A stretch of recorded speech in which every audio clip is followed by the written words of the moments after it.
here. It's big. And it's closer than you think. It's not a tournament. It's what you don't see on TV.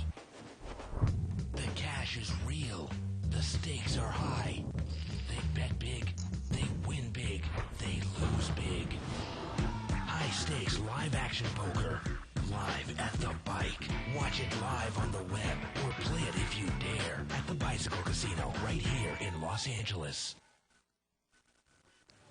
Hello, everyone, and welcome to Live at the Bike, brought to you by the Bicycle Casino in Los Angeles, California, the first and only webcast of real action cash game poker.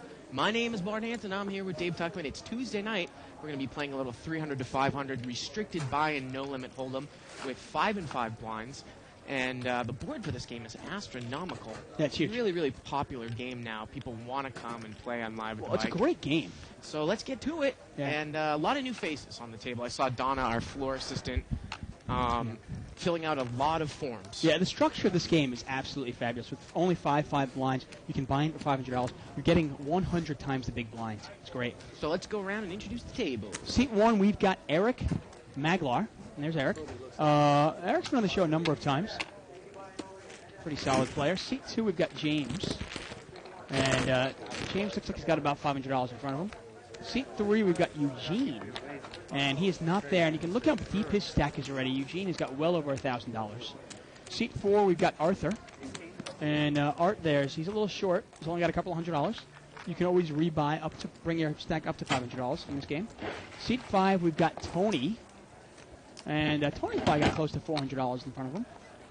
Seat 5, we've got Damon. Seat 6 there. Seat 6, yeah. Thank you. Damon Mara. And Damon will play the bigger game as well. He'll play the 500 game. Yeah, I played all afternoon with him in the 500 game. Yeah. He actually played the 3 to 5 game the other night and on Friday night, and then came into our 5-10 game. He took a shot in that one. Actually took a big pot from Mo. Seat 7, we've got Peter. And that is Pretty Peter. Solid player. Yeah, Peter I've seen him Greystoke. play before. And love that guy's last name. Greystoke. Yeah, Seat 8, we've got Sylvester. And Sylvester's one of those players, he looks like he's a really solid player. He'll play solid for about 99% of the night, but he's really prone to going on tilt. And we've seen him do that on the show. It almost reminds me a little bit of a guy, Sinjin, who I really respect his game, but sometimes, when he's down to a short stack, he'll just throw his money in blind for some reason. I don't know why. Seat 9, we've got George Mosher. And George has been on the show a couple times as well. He's got about $450 in front of him. Yeah. Should be a real exciting night of poker here. Blinds are 5-5. So the yellow chips are $5 chips. If you see other chips on the table, blues are $1 chips. And if we see purples, they're 25. They're quarter chips, $25. It's funny, when I actually bind this game, everybody else buys in with the yellow. When I like to bind this game, I like to bind for a couple stacks of yellow, and then the rest of them give me purple. Uh-huh. I just feel like there's too much yellow on the table. 8-6 deuce here. We had a raise out of seat 2 with King Queen, and he's going to follow up with a continuation bet. Damon had called here with 7-10. He's got a gut shot, and he's going to take one off here from the blind. Turns a 3. That's no help, but let's see if James checks behind him on the turn. No, he's going to keep firing. He's going to keep firing. 40. He's going to bet 40. And James is going to call. Was he going to call here again? He's going to call again. He's got a double gutter now. He needs a 7 or a 4. And the river here is a queen, and it gives James a pair. I was going to say, if Damon misses, might he need to put a move here on the river, but James is most likely going to at least call here on the river. Actually, I'm sorry. I thought that was Tony's hand for a second. No, Tony's obviously out of the 7-10, hand. yeah. $120 bet here by James. And with the king-queen, I think it's almost an easy call here. It screams of a missed draw of some sort. Kind of an odd play by Damon there. Yeah.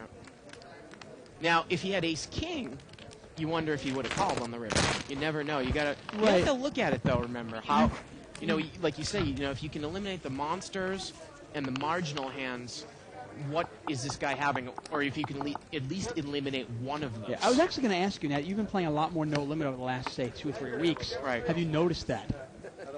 Yeah, I have that noticed people that are betting the river generally are either bluffing or have monsters. And I before I didn't put a lot of credence in what you said about not showing your hand, about some value in not showing your hand down on the river because of the possibility of a check raise. Now, if you're good enough to get away from a check raise, especially against a guy who is not capable of check raising the river, I think there is value in betting to not show your hand. You mean not capable of check raising without the nuts? Right. Right.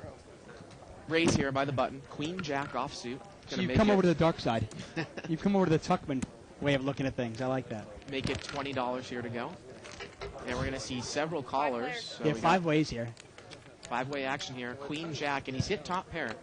7-8 queen, but seat 8's got the nut flush draw with ace 6 of diamonds. Yeah, seat 6 also is in there with a queen, by the way. That's player we were just talking about, actually. That's Damon. Now Eric's going to come, and he's going to bet in here with a gut shot. He's got one hard. He's going to bet 55. And I believe that the action's over to seat 5 now. And let's see what Tony's going to do with Queen Jack.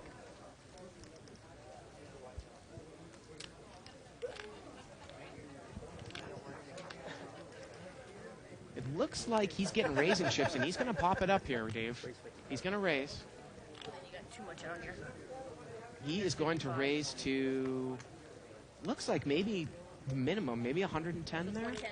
Yep, 110, the minimum. So he made it 110 to go to a $55 bet. And Damon can quickly get away from Queen 9 of diamonds from the blind, and he does in seat 6. Now the action's back over to Sylvester, who checked the flop with a nut flush draw and an overcard. Yeah, and this is a question really of, if I hit my hand, am I going to get paid off? Is the pot big enough to go for this? And we always say, oftentimes with flush draws, the draw is not hidden. And you wonder if you're going to get paid off or not. He's going to fold it. And Eric is most likely going to fold here as well, I would imagine. He's got a gut shot here. He's got a gut shot. He doesn't really have a heart draw, but he's going to make the call. Well, let's see Wow. maybe if he'll represent something. Pot's now about 280. The turn's a 4. That's no help. And that's the kind of play from Sylvester. It's really odd. He makes a rational lay down there, but then we'll see him later go steam off, a couple $100. Right. Really strange. So the pot's about 280 here. And he's only going to bet 75 here on the turn. Board like that, when you get a caller, you really got to try to drive that guy out. Now, in this game, sometimes I talk about, Dave, controlling pot size, and Eric's going to fold. Usually because this is a restricted buy-in game, the pots are not really big enough relative to your stack size where you have to worry about checking the turn to maybe control pot size. Because it's very unlikely you're going to have $1,500 to $2,000, and you're building a pot that's, say, $2,000 or $3,000, like you might have to in an unrestricted buy-in game where you have to take that into account. Of course. Well, we got our first chip down here. Eugene in the lead here with over $1,000. Eric with about $900. James with $900. Peter bringing up the rear there with a couple of $100. Should be a pretty exciting night of poker. Yeah, with a hand like Queen Jack, though, especially when you've only got a couple of $100 behind and the Right. pot is already $200. You might as well just move there at that Well, point, the thing is, right? if you get called by hearts, right? Right. Or if you get called by any draw, and the guy bets 100 at the river, you're almost pot committed anyway. Raise here by seat 2. He's going to bring it in with Queen Jack of spades to 30. Seat 3 is going to call with 10-8 of spades. Seat 4 is going to call with Ace Jack. And we got Ace King over here for Peter. Yeah, let's see Peter play. Oh, Peter's going to move. Yeah, he's pretty much at that gamble mode in this game. He's got 210 left, and there's already $90 of dead money, and he's going to move all in, and he has the best hand. Yeah, I like the play here. Yeah. Oftentimes people are scared to make that play in the unrestricted game when you have a couple of $1,000 behind, because if you get called in a couple of spots, well, then what do you do with Ace Right. King out of position? Right. And he's probably going to take this one down here. Yeah, obviously moving all in takes all the all the decisions out of it. Right. Takes down $90 of free money there. Once again, we are live at the bike, folks. I'm David Tuckman here with Bart Hanson. You're watching No Limit Hold'em. The lines are 5 and 5. This is one of my favorite games at the casino, Dave. Well, the 5 and structure 5. is great. Absolutely. Again, if you compare it to a similar game across the street, where they have this game at a 510 level with a $400 maximum buy-in, and they take an extra $2 off the rake, $5 off the top. So this game is definitely more superior to that game. Well, you can actually play poker in this game. Yeah, of course. You actually start with enough chips. Right. Seat 4 is going to raise it up here to 15. And this game is big enough that you can beat it. Professionals could play this game. And we're going to see multiple callers. So seat 4 brought this one in with pocket 6s. 2 ace queens, an ace 10, and an ace 7, and an 8-7. So all the aces are dead. So we're probably not going to see an ace, huh? 5-9-5. Let's see if 6s fire here. He's got the best hand. It's not a bad flop for 6s there. You got 2 pair. Yeah. You've got an overcard to the 5, and if nobody has a 9, It's a $100 pot, so let's see how much he's going to bet. He's going to bet 25 into a $100 pot, Dave. And that's often the problems we see in these lower games as opposed to some of the bigger games. It's all, I mean, in No Limit, it's obviously about controlling yourself emotionally. Right. But betting the right amount is huge in this game. But I don't think that anyone can call here. And no Wow. one is going to call. Nobody does call. Yeah, there you go. Well, I guess he risked the minimum there. Yeah, no, but the thing you're wondering here is, with a $25 bet, if you get a cagey player against him, might he recognize that as, this guy probably doesn't have much? He's also betting right into it, which is rare if somebody has trips. Right, something like trip 9s. Right, you're more likely to put him on a 5 or like what he has, pocket 6s. Right. If you want to email us, keep the show interactive, live@thebike.com. You can also follow a thread. Started on 2+2 by going to 2plus2.com, spelled out, click on forums. World Poker Tour and other televised tournaments. Official Live at the Bike thread for January 31st. Also, check out our website if you're not there already, live@thebike.com. Hey, I'm looking at my journal. I keep a journal, obviously, for my daily results. And it's almost laughable. I looked at yesterday here. I won $37 yesterday. I didn't even win enough to fill my tank up. Damon's flop top pair here. The board's Queen Jack 3 with a couple of hearts. He's got Queen Deuce. And it was limped around, and he is going to take it down. How pathetic is that? Funny, I don't know if you $37? caught any of the that GSN Poser show last night, Dave. I missed the Poser show. How Yeah, was it? But well, it was interesting. You know, there was a very interesting hand that just got that. You know, Is this the no limit, the Doyle Brunson one? yeah, the 300, Okay. 600 no limit. There was a hand that sparked a little bit of debate. Sammy Farhad raised pre-flop with Ace King. Eli Ezra had called second position with 10s, and I believe Jennifer Harmon was in the small blind with 7s. The flop came King Deuce 7. Oh, wow. Harmon checked. Eli Ezra bet out with 10s. Farhoff raised to 20,000. Harmon moved all in for 80,000. Check raised all in, and both players folded, and she got a lot of heat about playing the hand in that manner. But it was an interesting hand, and She took heat for and who gave her the heat? well, like it's 2+2 for him or the commentators? no, the commentators, they didn't say anything about strategy. Well, actually, you know what? I think Gabe Kaplan said that she misplayed her hand. Actually, I think he actually went out on a limb and said he misplayed her hand. Yeah, that Damon time. here has pocket king. He's got Yeah. Cowboys, and he's going to raise it up. Seat 1, Eric's going to call. It's a $30 raise. Yep, Eric's going to call with pocket 5, so he figures maybe if he can hit his set here, he can bust the guy. Yeah, why maybe he not? can make about $300. And we're heads up. Well, Damon certainly has enough, and I think Eric has Yeah, well, enough. for a $30 raise, definitely. Jack 9-3, that's no help for 5. So this should probably go check fold. Check bet fold. Unless Eric wants to get cagey here. Damon looks like he's going to bet with the overpair. Yeah, pretty straightforward. 50. He bets 50. And I think this one's going to go fold. Actually, somebody, actually started a thread on 2+2 regarding that, and I actually responded. People said, well, why did she check raise all in? Why didn't she just call and let him bet on the turn? I almost think that would look more fishy, to call a big bet and a raise. Sammy Farhaw's a smart guy. He almost would probably check the turn, pot control size, what we talk about. So wait, Yet I I'm think try- I'm that trying to think of Ace-King what might happened. not be good. What was the original bet? Maybe 6,000 or 7,000? Yeah, something like that. Eli Ezra put a little under the puts in pot 20. size pot bet out, and then it gets raised to 20,000. She moves all in with Yeah. a set of 7s. I said another way to play it would be, how about if she led out with her set of 7s? Yeah, that's definitely a way to play it. She leads out with her set of 7s. Farhoff might think she had been playing tight all night. Farhoff might think that she has king, queen, or king, jack. At that Although point. these guys are not beginners. Right, They're right. very aware of the fact that sometimes people will bet right into you, expecting you to raise. We had a raise here by seat 8, pocket 7s. Speak of the devil, huh? Yeah. And we're going to see And that's Eugene, by the way, in the orange shirt. 5-way action here. It's a $65 pot, king 9 deuce, and James has hit top pair, but I do not believe he's in the hand. No, C2 is not in the hand. No, Peter is in the hand, and he's got ace 9, and that's the best hand right now. And that's Damon in seat 6. Well, he checked I'm sorry, it. Peter, seat He 7. checked it, and Sylvester looks like he's going to bet. 60. He's going to bet 60. Now, Peter's pretty tight. He might not even get involved with the hand, Well- especially if there's a caller in between. Yeah, I was If gonna it's say. just heads up, who knows? If Eugene calls this, Peter Right. probably will not. Well, now let's see what Peter's going to do. Is he going to get involved No, with he's this out not. of position? Yeah, let's Oh, see I'm what sorry. Peter does. Again, it would have made him a lot. And he's just going to fold. And again, Peter's really, really tight, so that does not surprise me. Yeah. What I was going to also say about leading out there with a set of 7s, again, we're talking about big kind of unrestricted no limit, it builds a pot. And Farha might feel, if he raises on the flop, that he's pot committed, because now the pot's really big. You know, the other guy bet and he raised and she moved all in. Yeah, you know, he might have played a cagey and just called and then maybe tried to raise her on the turn, and then he really would have been committed. Probably Right, to the hand. exactly. Like if Yeah. she, let's say, and obviously, a lot of people say, well, if she bets, let's say she bets 6,000 on the flop, Right. and he raises it up to 15, and then she comes over the top. Well, he'll probably get rid of it anyway. But there's definitely a good chance that Sam Farha might just smooth call the flop Right. and then raise on the turn. Right. King 7 deuce rainbow, knows? unscary board. Although he Ace king. did raise, He did raise. he did Eli raise the Ezra. tens Yeah. anyway. Well, you know, the funny thing is that you think of it, I think that one just caught chopped around. He might have raised Eli Ezra to get information from Jennifer Harmon, maybe thinking that Harmon might not even stay in there with the weak king.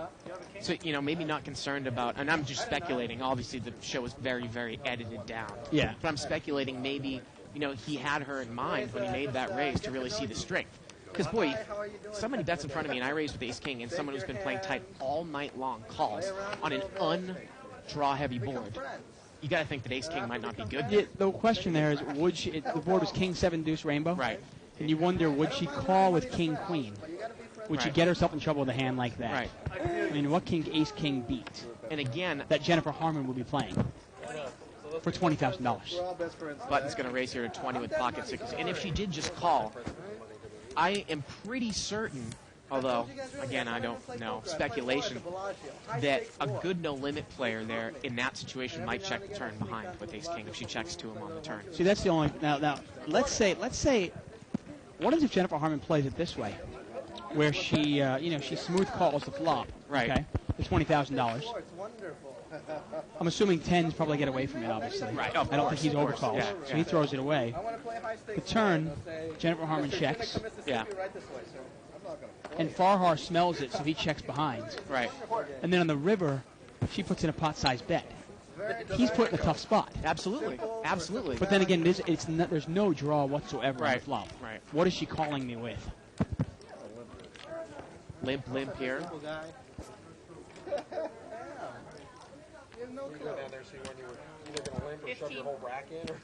C4 is going to raise here to 15 with queen 10. Going to get a call here by Dame Jack 4 spades. Seat 9's going to call pocket threes. Here we're going to see a bunch of callers here. So 5-way action. That's about a $75 pot. Here we go to the flop. Button's the pre-flop raiser. King 8 queen. So Art's open-ended here, and so is James. Yeah, a couple open-ended guys there.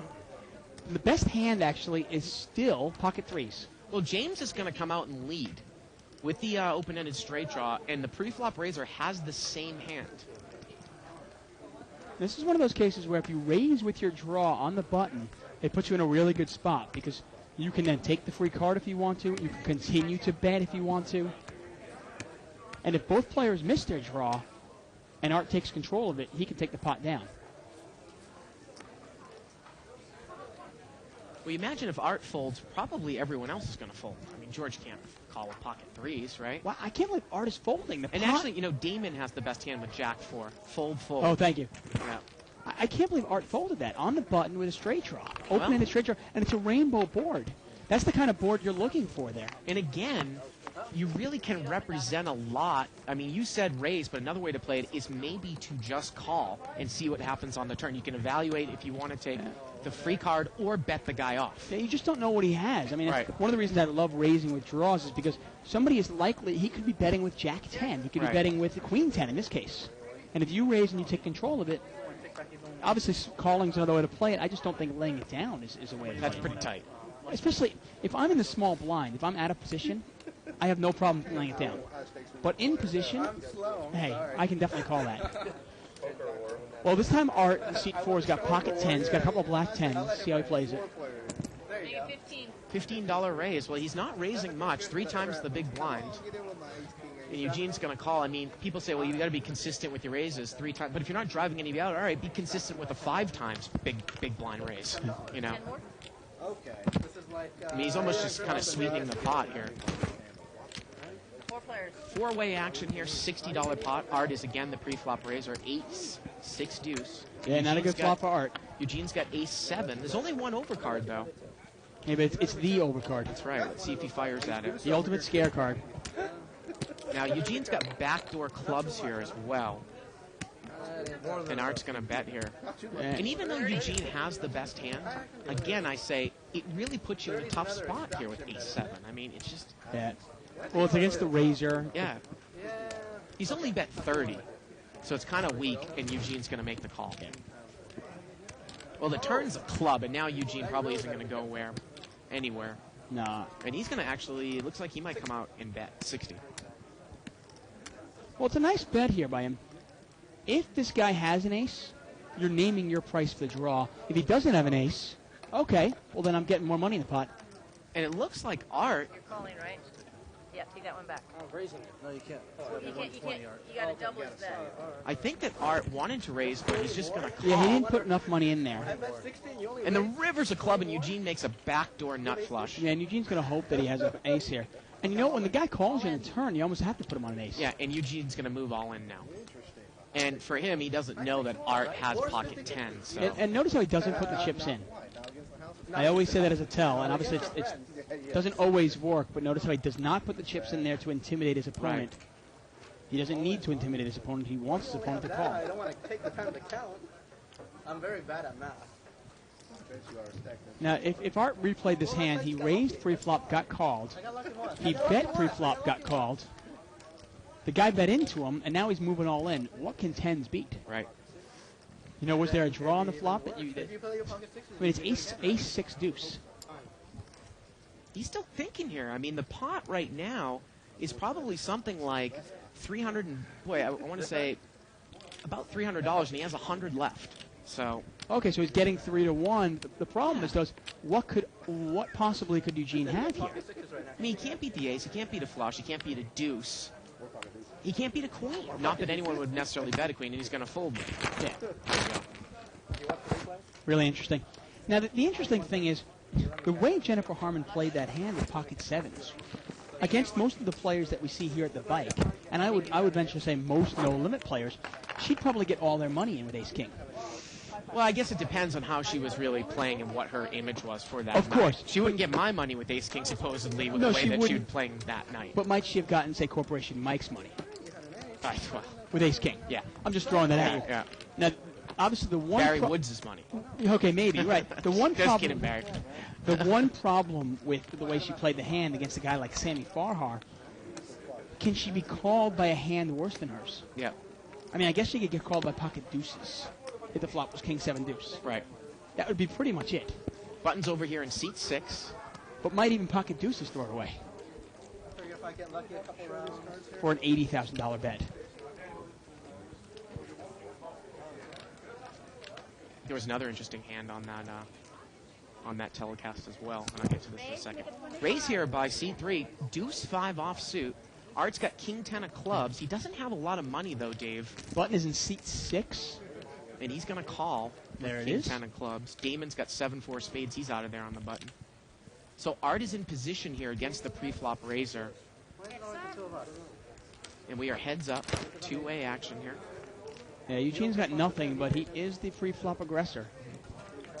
Well, 3-5-8. He's actually outflopped Art. And he's going to bet. And Art has totally missed this flop. It's a red flop. Yeah, that's a pretty ugly flop for king 10 of clubs, huh? Yep. And I imagine that Art in position is most likely going to fold. Now I want to bring something up. I'm going to read a little post here by Neil Seo. Or Neil Seo Seo over on 2+2. 2+2. He says, is it possible to show on the heads up who has the button? It's pretty fundamental to the game, and otherwise I have some trouble following what's going on. Well, we try to announce as best as possible, Yeah. and we try to keep it in mind who's in position, who's out of position when it gets down to heads Obviously, position is hugely important in Right. any poker game, but even more so in a no-limit hold'em game. Right now, the button is in seat 8. Small blind is $5. Big blind is $5. That's seat 9 and seat 1. And Right. first to act will be seat 2, which is James. There was another interesting hand, Dave, on that show where Negrano had flopped a king-high flush of clubs, and Barry Greenstein had the ace of clubs draw ace-jack with overcards, and Negrano basically check-raised him on the flop all in. The over-bet move, fast play all in. And Greenstein called him and actually caught a club on the river. Wow. Yeah. I wonder, and was there any explanation from Barry? Nah. course I mean, not. you didn't think I mean, maybe somewhere in print, but not on the show.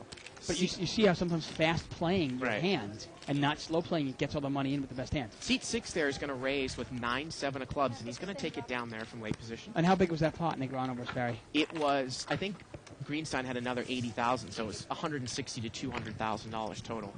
Wow.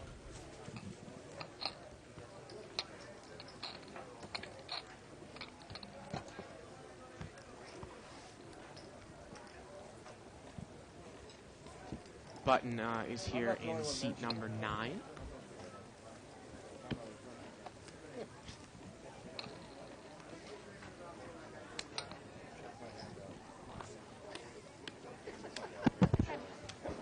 Button is in seat 9. That's right. I don't play Limped here on the button. Four-way action. I actually played with this gentleman, too, in the 5-10 game Okay. for a while in the afternoon. King 5-5 here, and look at seat 1. He's flopped the full house, King 5, and he's going to check it from up front, Eric. No one has really anything here. Yeah, he's going to try to see if somebody can catch up a little bit.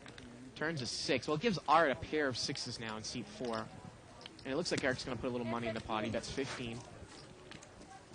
And Art is not going to fall for it. And Eric shows the flopped full house. Shows the full house. Yeah. There you go. Nice hand there for Eric. Got a free ride in the blind. like that. Take it down. Flop Yeah. king 5 by pocket 5.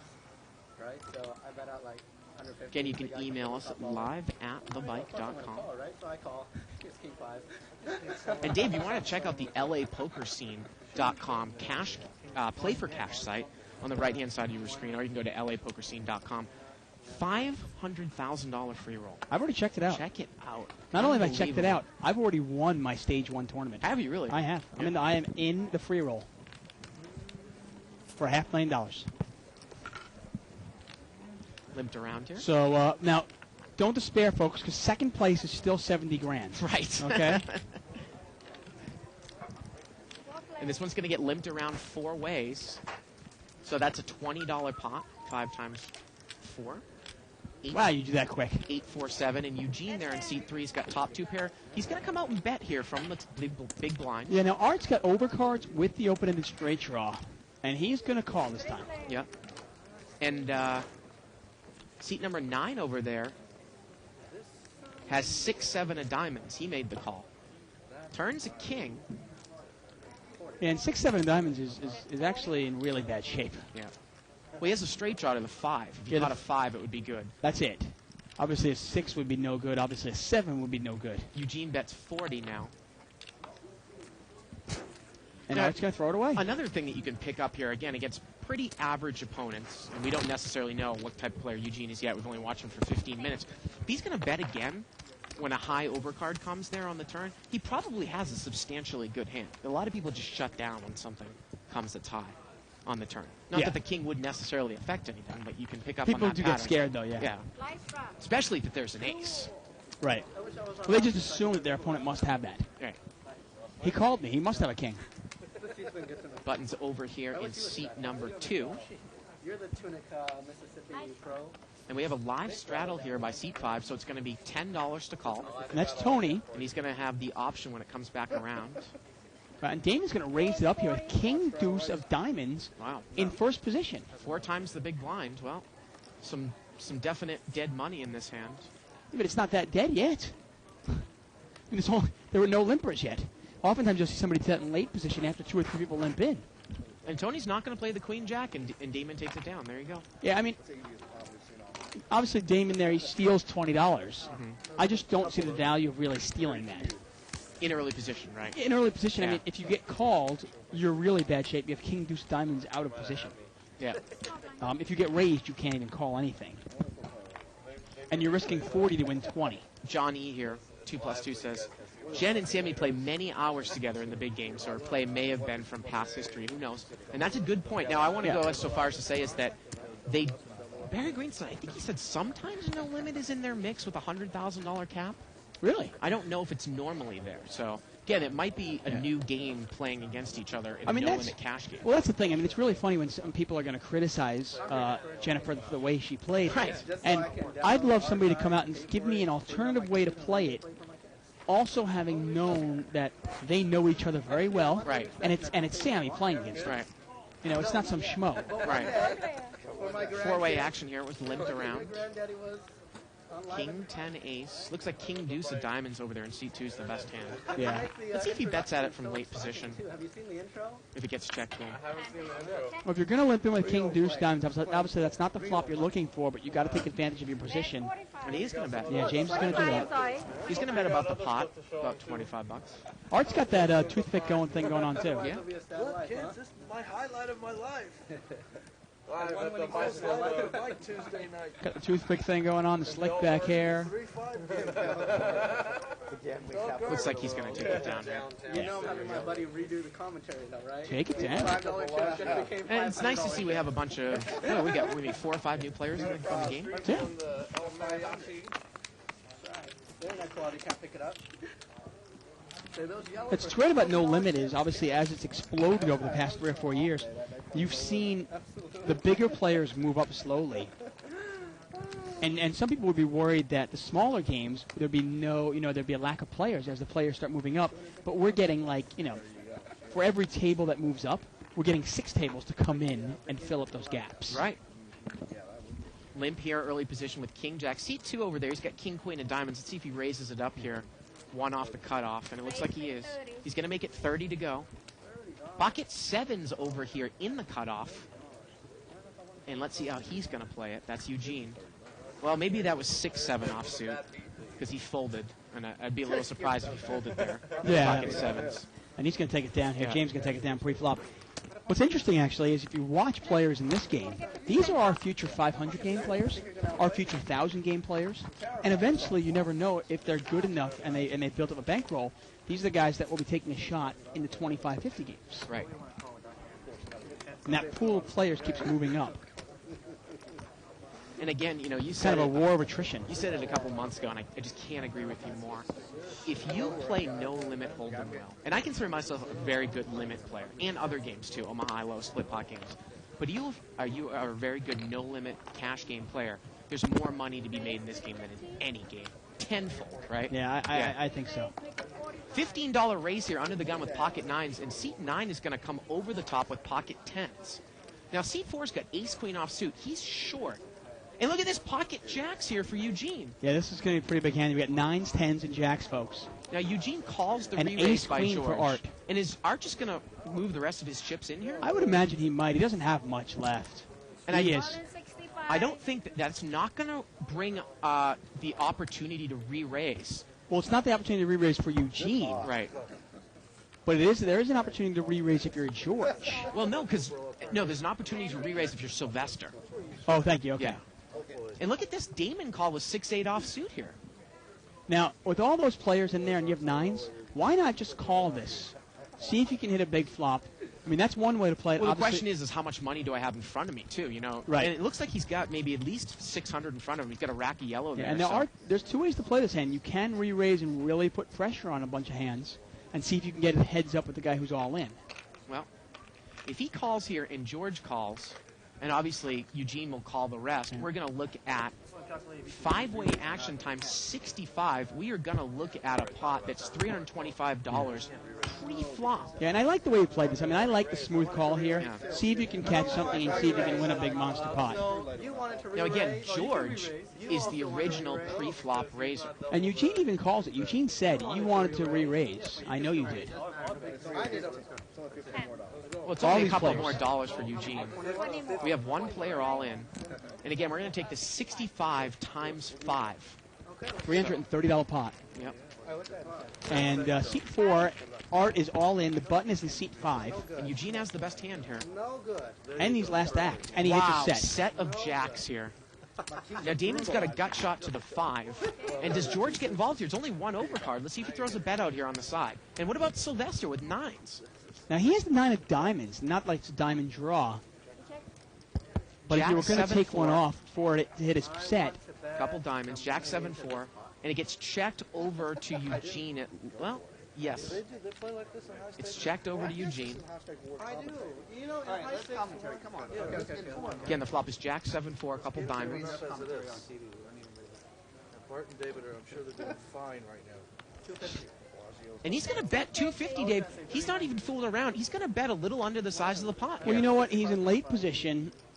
They're expecting him to bet. I mean, I think he has to bet this. Well, the only thing is, remember, George was the original pre-flop re-raiser.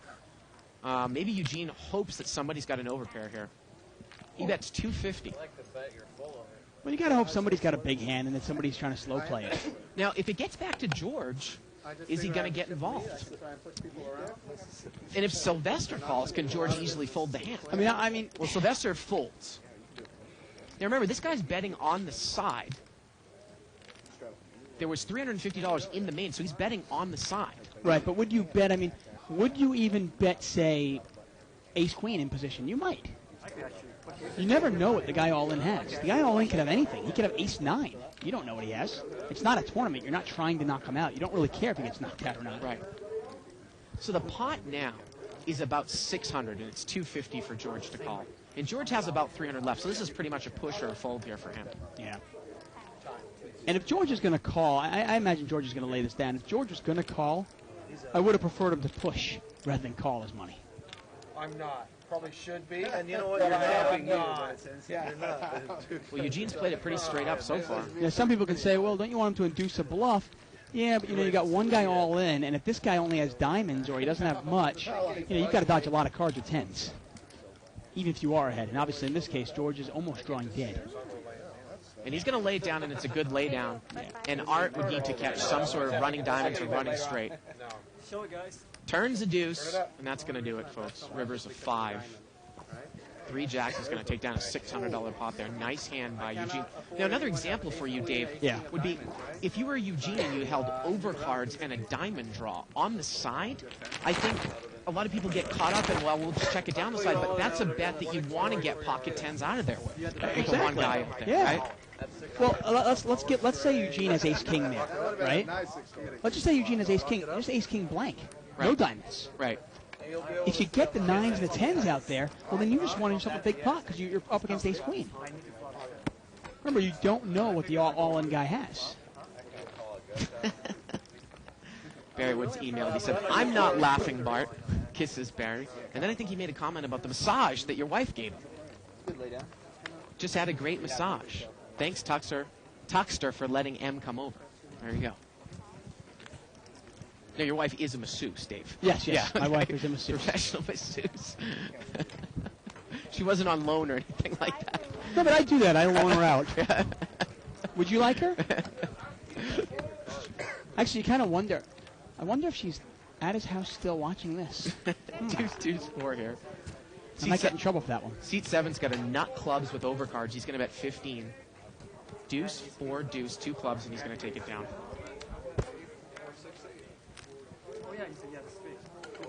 We got a new feature on the Live at the Bike site, by the way. It's called our Pokulator. That's right. And if you want to check out what the odds are, of hands beating another hand or so forth, you can go to the Pokulator. It's on the left-hand side.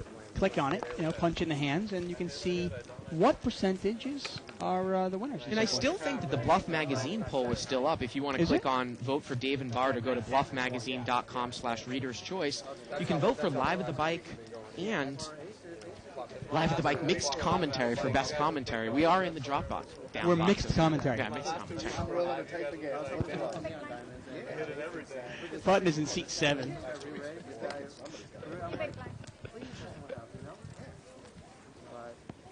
So the big blind's in seat number 9.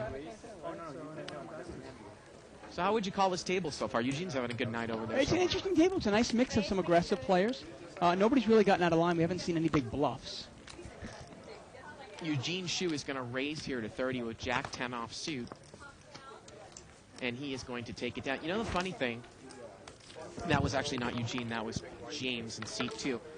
The times that I notice when I lose money in No Limit Hold'em is when I'm bringing hands in for a raise that I shouldn't be in early position, or playing hands in early position. Right. Like today, I actually ended up losing about $800 when I flopped a big draw when I played Queen 10 of spades from up front. called the raise, flopped deuce, 5-6, 2 spades, got committed, and lost. Yeah, I mean, if you, I mean, at least this is what I try to follow. I look for an excuse not to play a hand in the first 3 spots. And then in the same way, when you're playing a no-limit game, especially in a game that you think you got a good handle of, in terms of who you're playing against, you can almost look for an excuse to play any hand in the cutoff seat and on the button. Right. Damon's going to raise to 30. He's got queen 8 offsuit. And Eugene's got 6-4 offsuit. And he's going to make the call. Well, both players are deep, so maybe he figures. Actually, Eugene's got pocket 6s. Yeah, a couple of red 6s So there. 6s against queen 8, heads up. Queen 8 has position, and he's flopped top 2 pair. Right. And And George is not in the hand, folks. Yeah. And look at this. Eugene's going to come out and bet. He's going to take a shot at it. And if you're Damon, do you just call? You're in position. Well, let's see. He bets 50. Now, there's no draw there whatsoever. 100. He's gonna mini raise. That's that's not I'm a fan of that play sometimes as well. Okay. Just to kind of see what happens. Now, there's 2 ways to play the hand up, so Yeah. there's 2 arguments there. If Eugene has ace queen, or say king queen, you might get him to re-raise you right now, which is great. If he's got nothing, he'll probably just... And look at this. Eugene's gonna make the call. Okay. So here we go. We got about a $250 pot. Heads up. Eugene's gonna need to spike a 6 here. Here we go to the turn. Turns an ace. Well, What's a little bit of a scary card if you're Damon? If you put Eugene on a queen, he might have ace queen or king queen. Eugene checks, and Damon's just gonna move all in. Wow. Well, Damon, from what I saw in the afternoon, there wasn't a lot, and he actually likes to show his good hands too. I noticed that a lot, but he fast played a lot of hands and actually got paid off a lot. I think Yeah. sometimes, I'd be surprised to see him slow play anything from what I saw of him in about 3 hours. Right. And hey, that's the way I play, for the most part, unless Right. you play me, and then you'll see me mix it up. Right, it's just a power of position. Sometimes if you're in position heads up, and if there's 3 or 4 players in the pot, it's obviously different. Right. But if you're heads up and you're in position, and you've got somebody betting into you, Right. might you want to smooth call that? See what he does on the turn. I mean, can you be called by a hand worse than yours? I guess you can. I guess you can be called by king queen in that case on the turn. When the ace You comes make out. a good point, though, because when the ace comes out, it kind of changes a lot of things. Right. I'm saying before the ace, obviously I like it, but once the ace comes out, what can you be called by? I mean, is Queen Jack going to call you? Really? Look at this. Eugene's got jacks again. He's in the big blind, and he's going to raise it up to 45. Nice value raise here. Now, Sylvester's got ace-10 offsuit, easily dominated. He is in position. Lost 100, so I get 20 back. Now, this is the only question of now. Would Eugene raise? Would Eugene raise out of the blind with just a big ace, like ace queen, ace king? Not much value to ace 10 there. If you hit your hand, you're not going to get paid anyway. And a lot of people are showing their cards. We get an email here from Michael talking about Corporation Mike. Hey, Bart and Dave, you never told us why Corporation Mike is called that. Well, Thanks, Mike. we'll say it one last time for the next month. In the table games here in California casinos, we have what's called the corporation. When you play blackjack and pie out here, you're not playing against the house. You're playing against each other, the players. And the house takes an ante. So there was a group of investors that came along called the corporation that said, well, okay, we'll be the house. And what I mean by that is, if you were playing against someone and you wanted to bet 50, but the other person only had 20, you could only bet 20. Now the corporation's come along and said, I will cover all bets. And that's basically what they do. And Mike Right. works for the corporation. So Pocket kings for Sylvester. A couple of red cowboys here. Free flop, I think, absolutely, right? A couple of brokeback boys. Please make it 30. $30. People are starting to mix it up. Oh no, I had a feeling though, maybe I'll call. Pocket king. I don't think. Well, let's see if. Well, Eugene's got deuce 4 offsuit. Yeah, let's see if he wants to mix it up here. No, he's going to lay this down. Seat 5's going to lay down an 8-9. And here Did we you go. see the Oscar nominations came out? I did. Thinking about Yeah, I was really shocked, and I cannot believe Walk the Line did not get a nomination for Best Picture.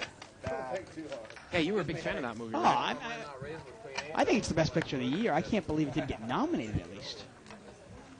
They were talking about Crash, how they had the momentum of winning the SAG Ensemble Cast Awards, too, as well. Obviously, they were almost an automatic nomination. But I'm glad for some Crash reason- got a nomination. I thought Crash was an excellent movie. And we get a post here from Barry here, BW1 on 2+2. But I'm no expert, but I would have waited until the turn to get all of Sammy's coin.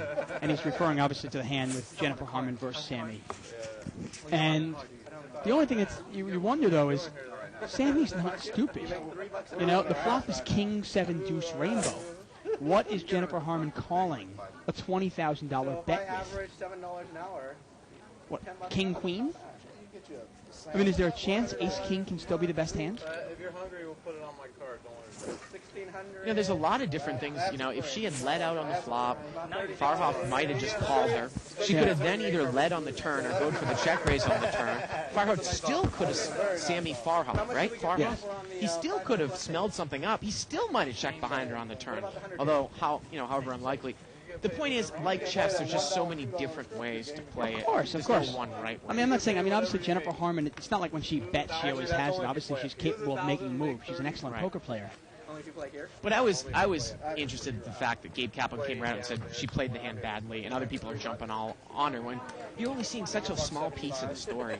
And that's what I've learned when, criticizing people on this show or just in general, especially when we had some of the whale game people on. I mean, different things are done for different reasons, Right. for whatever backstory. Button is in seat 3 here.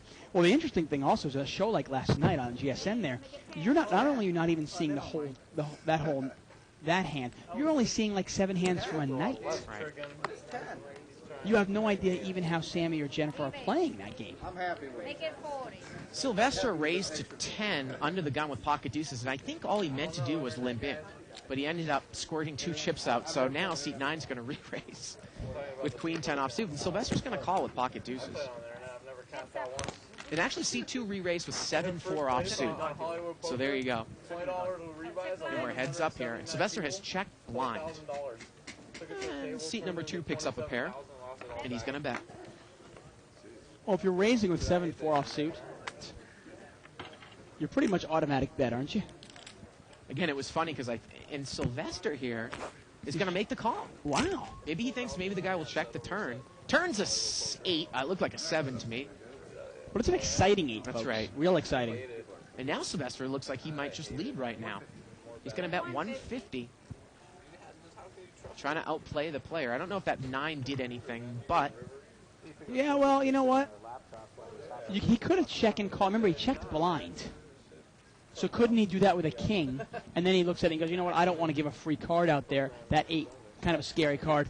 Might this be a straight draw? I mean, can James call with 7-4? I just think it was funny because it was tough. It was a $150 bet here by Sylvester.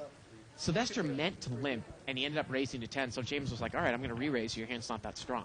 That's Right. why we see this play right here. Yeah. And both players, I mean, they both have garbage, obviously. James has a little better garbage, but it's hard for him to know that now. He's facing a $150 bet. He is in position on Sylvester. You got to figure if he was going to play that way, if the turn was a 7, he would have done the same thing. Like I Yeah. thought it was. Oh, I think And he Sylvester... shows pocket deuces. He Yeah. shows it. Yeah, I think Sylvester was pretty much in... he was just going to call and then obviously bet out no matter what came out. Now, Dave, I've seen you do this before at a table that doesn't necessarily know you. Do you open up your game and show a couple of bluffs to loosen your image when you first sit down? I'll only do it if the table is, like, ridiculously tight. You know what I mean?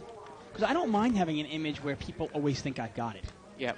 I'll only do it, like, if the table is really, really tight and nobody is, like, even throwing in a nickel. Sometimes you've got to do that. Right. You know, almost act like a drunk moron. It's hard for me to act like a drunk idiot, though, at this casino.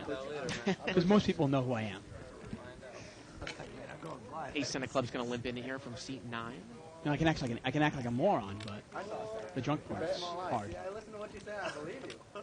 I thought there was no. I said yes to something. A lot of Broadway out there, huh? King Jack for seat 6, Jack 10 for seat 7, Ace 10 for seat 9.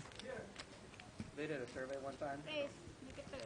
And Damon's going to come and raise here out of the blind. He's going to make it 30 with King Jack of Diamonds. They showed pictures. Of, Ryan calls. George calls. Of people. Yeah, I don't like Ace 10, but Ace 10 suited makes it a little bit more playable. And George is actually in position in the hand here. 9-7 deuce with a couple hearts. Damon checks out of the blind. He raised pre-flop. Now Ryan's got overcards with a straight draw. He checks, and George checks. Turns a 4. George still has the best hand. Yeah, I'm surprised George didn't take a shot at that on the flop. so that they could vividly remember a time when they took. Damon checks again, Ryan checks again, and George checks right behind. Just like you said, there's a set. And the river here is a 5, and you know what? Ace 10's good if this goes to showdown. George is still good here. Now, if somebody bets this river, would you put him on a playing steel? Oh, I know. Now I know. Well, the problem for George, let's say Damon comes out and bets the river there. I mean, are you scared that you might not be able to beat his no pair?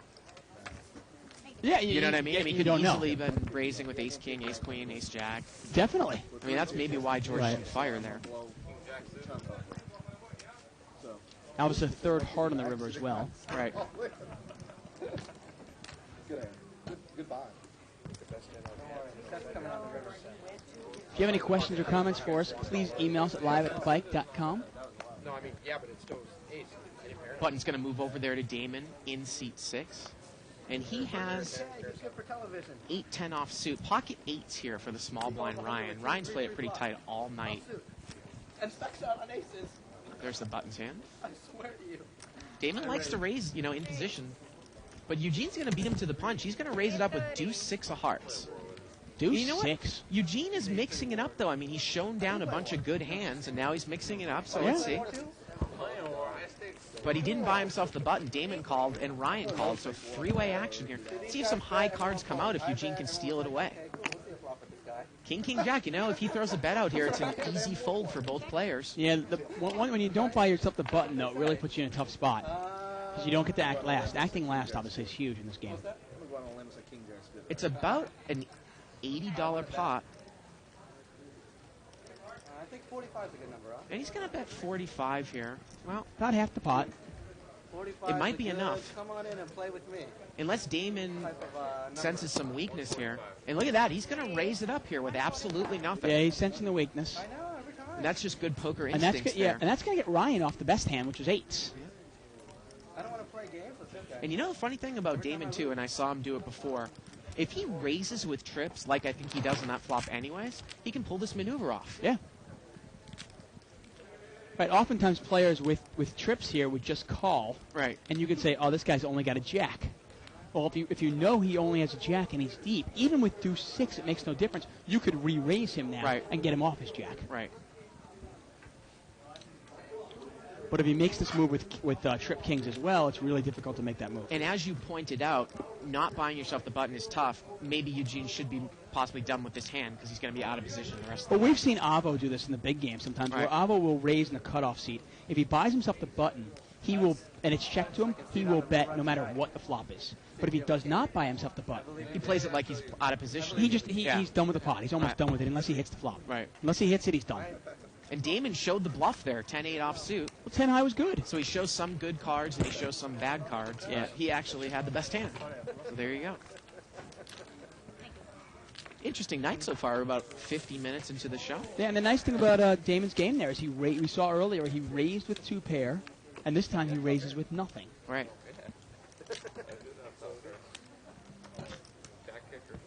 John He on 2+2 says, I would think pocket queens would be known as the Brokeback Mountain Boys. Another way to look at it, I suppose. Having fun here live at the bike. It takes a while. You can catch us every Monday through Friday from 7 to 10 p.m. Pacific time. If that time is not convenient for you, we actually have a live loop. And you can watch tonight's show, for example, at 11 p.m.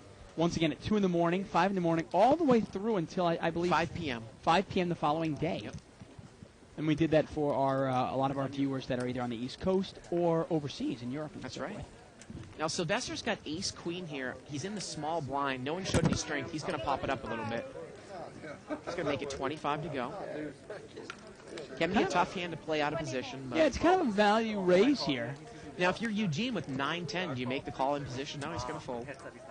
Sometimes I like to raise with ace-queen out of the blinds as much as an information getter as well. Now, Damon does call with a dominated ace. So here we go. Heads up.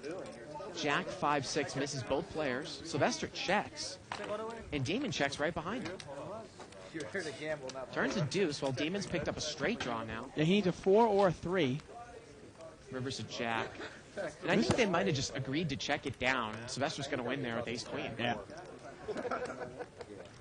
Take it down, Sylvester. And once in a while, I'll raise out of the blinds, because obviously ace-queen, ace-jack, ace-king even, they're tough to play out of position unless you hit your hand. But sometimes I will raise if I'm very familiar with my opponents, because when I raise, I get some information about what my opponents might hold. You know, I like this to be, if I know my opponent would limp in with, say, all these sorts of hands, but I know he'll only call a raise with, say, this many hands, well, then I can then eliminate the hands he wouldn't call a raise with. Makes it much easier to play the hands. Obviously, having an idea what your opponent might have. We get a live straddle here. Actually, it's not a live straddle. Somebody's actually just sitting out. And limped around so far. And players will limp in with, who knows, all sorts of hands and no limit hold'em. That's why sometimes raising will really limit the field, give you a little idea of what they might have. 4 ways, actually 5 ways, limped around, $25 pot. The flop is Jack, Jack 9, couple of clubs. James has flopped the flush draw. Damon has the best hand here with King 9. Nobody has a Jack, though. And the turn is a club. It's a queen of clubs. And, wow, that might get... No, that's not going to get anybody in trouble here. James has got the flush, though. I thought for a second there was a straight out there, but there is not. Art is now open-ended. But he does not have a club in his hand. But Art's going to call with the open-ended straight draw. He's got top pair now. Queens and jacks with a 10 kicker. And he's open-ended, but he is in bad shape. And the river's a 7 of spades. Not going to change anything. And James has got the best hand. Let's see a little value bet here. Bet 100. And he's going to bet, it looks like $100. Now, Art cannot beat the flush. Can't beat a jack. Can't even really beat a real queen. Say king, queen, ace, queen. I mean, he's pretty much only got a bluff catcher here. $100 bet into about $120 pot. And Art is put to the test here. He's got 2 pairs here, 2 pair here. Queens and jacks, the 10 kicker. And he's going to call.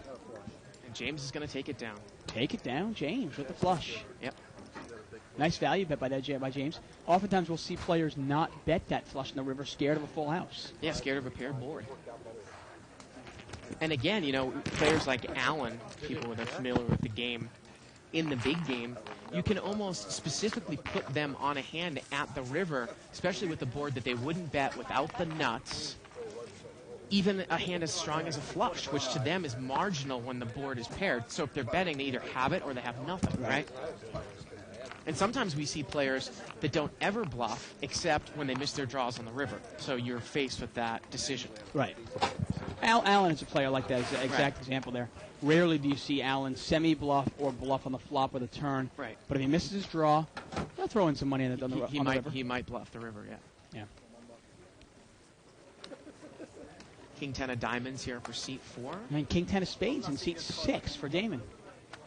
Art's going to raise it up to 30. Damon is going to call. King Jack over here for seat 9. So we got 3 kings out. He's going to make the call on the button. And the aces are all out. There were 2 aces out there, but they're both folded. Battle of the kings here. King 10, King 10, and King Jack. Let's see if this misses everybody. And it does. Surprise, surprise. And Sylvester is not in the hand with ace deuce of clubs, folks. Yeah, he would have flopped the pair in the nut flush draw. Yeah. Check here by the pre-flop raiser, and it gets checked around. Turns a 6. This is played pretty passively post-flop. I mean, it really puts you in a spot where you can call in position with a lot more hands. Well, now Art's going to come out and bet. He's going to bet 35, but neither player have even ace high to call him with, so... Yeah, Art's going to take it down. There you go.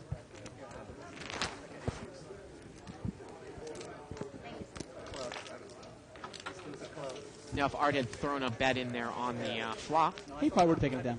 Yeah. Actually, if anybody put a bet on the flop, they probably would have taken it down. Yeah. Kind of cool. We have a little Valentine's Day weekend special going on here, February 10th through 12th. We have a series of 3 tournaments. You can play against him, or if you're a guy, you can actually play against her. On Friday, February 10th, 7:15 p.m., we have a no-limit hold'em shootout tournament. Then on the 11th, on the Saturday, February 11th, at 7:15 p.m., we have a half hold'em half 7-card stud tag team event where you can play with your girl. And then on Sunday, we have a girls' tournament. It's Sunday, February 12th at 2:15 p.m. We can play without them. Queen of Hearts tournament. It's a no-limit hold'em tournament for $25 buy-in with a $5 bounty. Plus a buffet. Wow. 6-way action here. Jack 9-8. And we've got 2 people that have flopped the nut straight. George and Art both have the nut straight. Well, and you wonder if Damon is going to get himself in trouble here with bottom pair and an open-ended straight draw. Well, you know, the both players that flop the straight checked, and seat 1's going to bet Eric. He's open-ended, but if the 10 comes, it would obviously be very little value. He is drawing dead. But this is one of those cases where if you bet your hand, not over-bet it, but you bet your hand, you might get Damon to call there with 8-10. He also has backdoor diamond draw. Well, let's see how Art's going to play it. Flop the nuts from up front, checked it, button bet. And the funny thing is, if he thinks he's going to play it cagey, you might hear from George over there in seat 9. You know, you get a bet and a call. If you're George, it's not it's not necessarily, it's a rainbow board. You've got the nut straight, but we talk about action killers. 10 comes, queen comes, 7 comes. Right. Now, and he's going to raise it up here. Yeah. I was going to say if a 7 comes, that actually might get some action in there from Damon if he sticks around, but I'm not sure if Damon's going to even take one off now. Art's going to raise it up here, so he's going to check raise with the straight. He makes it 80, so the check mini raise makes it the minimum raise. And Damon's going to get involved, it looks like. Yeah, he is. And he is in really bad shape. Now, obviously. if you're George, you put some money in the pot now. It's back around to you with the nuts. The pot now is $260, and he's going to move all in. So he's going to pretty much raise the pot here, and the pot now is about $550. And obviously, Eric's going to be out of the hand. And you like this play. I mean, you're hoping maybe what else? You only get 300 left in front of you. What else are you going to do? Maybe you're hoping that one of the players has. Well, there is an argument where you can smooth call, see if somebody else gets. You might get some money out of somebody. Then again, you've got the nuts. You're almost hoping somebody's got 10-7 here, or you're hoping that somebody's got a set. Well, remember, Art showed strength by check raising, so you got to figure he's got something. Pair and a straight draw set. Exactly. He might have 2 pair. He might have a set. He might have 10-7. Like I said, you're begging he's got 10-7. You're hoping. He's going to make the call. And Art, both players, it is going to be a chop pot, right? There's no possibility of a flush. Well, let's see what Damon does here. With 2 players in there, Damon's going to call. Wow, he's going to make the call here. Well, I think he thinks he's getting 2-1 on his money. He puts one up. Maybe he puts both players on 2 pair, and he thinks, well, I'm getting 2-1 on my money. Why not go for it? Well, the funny thing though is when that guy made it 300, it was 650, 300 to call, and he's going to make the call. And we're looking at a $1,000 pot here. Yeah, and Damon actually could take this one away with a running full house or running flush. Yeah, but he's got to realize that he might be drawing to a chop here. Well, here we go to the turn. And he Turns is. a 6, yep. And the river is a queen, and they're going to chop it up 3 ways. What a river card. Wow, Damon got lucky there on the river. Oh, hugely lucky. Queen 10s were out. Wow. Oftentimes I'll gamble up with a straight draw or a flush draw if I get 3 or 4 callers in there. I'm surprised Damon did that with 2 players showing so much strength. I guess he figured he was open-ended with the pair, and he's got the odds to go for it. Yeah. I mean, you just got to start thinking of, obviously 2 pairs no good. You're not even sure if trips are good because somebody could have a set. Right. And you're not even sure. I mean, somebody could have 10-7 already. You're like, hell yeah, throw a queen up there. You just got to start putting your opponents on something. Queen. Otherwise, is this it? Yes. Okay. Realize that you're never drawing to the nuts. They're going to chop that one up 3 ways, and that's pretty much chopping up the button bet of $40 on the flop. They each make about $15. Right. We're going to take a look at a new dealer coming into the box. Button's going to move over here in seat 2. You're like, if I knew they both had queen, hell, I'm nowhere near that far. That's Brian coming into the box, one of the best dealers here at the bite. Yeah, real professional, real good dealer. Button is in seat 2. Seat 5, Tony will be first to act. Seat 8, Sylvester's got that ace-10 offsuit again. And he folds. Folds right away here. Hey, in middle position, once again, it's not a hand that you really need to get involved with. So it just goes to show you that he definitely has an understanding, a good grasp of the game. And you can't judge that all by pre-flop play, but it's definitely something to think about. No, we've seen enough of Sylvester where we know Sylvester knows how to play the game. And look at this, C2 raises on the button with 6-4 offsuit, and he picks up the dead money. Yeah, we know Sylvester knows how to play the game. Like a lot of players, he has a problem with the emotional side of it. Yeah. On Barry Greenstein's site, he actually rates the players, and he talks about he rates them 1 to 10 depending on all different avenues, and he rates their emotional, their steaming. Yeah, one of the categories is steaming. Right. Right. And you've really got to you have to have that under control if Right. you want to be a good poker player, because you can play great for 9 hours straight, and then if you steam off your earnings in the last hour, what good's that going to do you? And that's the problem with Sylvester's game. We've seen that time and time again, where he'll play great for 9 hours, or in this case, maybe 2.5 hours, and then steam through his last 30 minutes. Now, Eugene's back to the table. He posted from behind. He's picked up ace-jack, and he's going to raise in late position. Now, Sylvester has ace-jack, and this time he limped from up front with ace-jack. Now, is he going to call a raise out of position? Yeah, he's out of position here against one player, heads up, ace-jack offsuit. Now, the funny thing here is that if you put the guy on a late position raise, you could have the best hand here. Yeah. You are going to be out of position the whole time. Let's see what he's going to do. Looks like he might re-raise. Well, he's pulling out chips. And he is going to re-raise. So he's pulled the limp re-raise. That's a nice strong play there. If you put Eugene on kind of a steal, man, Eugene loves to stroke those chips, huh? It's 30 more here. I don't even want to think about that. 30 more. I mean, it's very disturbing to watch, I got to tell you. It was a compliment.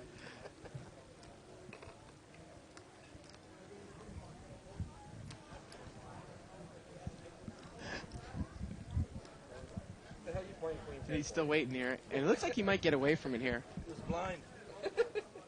He shows it and he folds it. There you go. I'll take a look at the rerun tonight.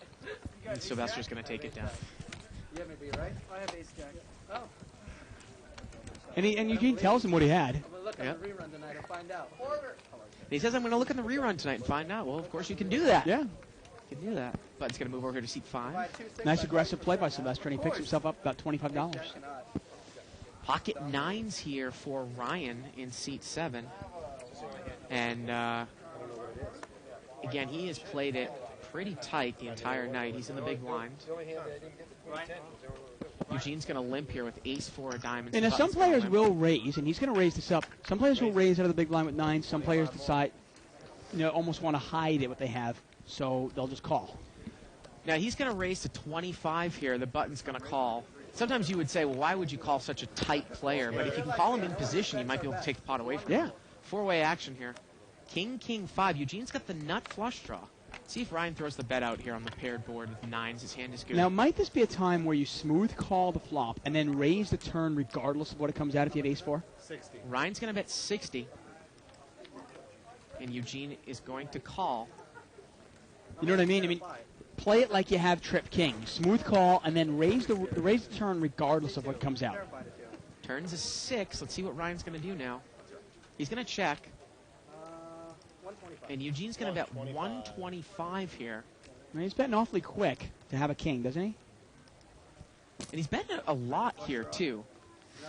And Ryan says, you have a flush draw, and Eugene says no. No. I mean, a case could be made to check, call, possibly if a diamond doesn't come on the river. Obviously, we can see the cards. Well, he bet awfully quickly. Sometimes when you call quickly, you have a draw.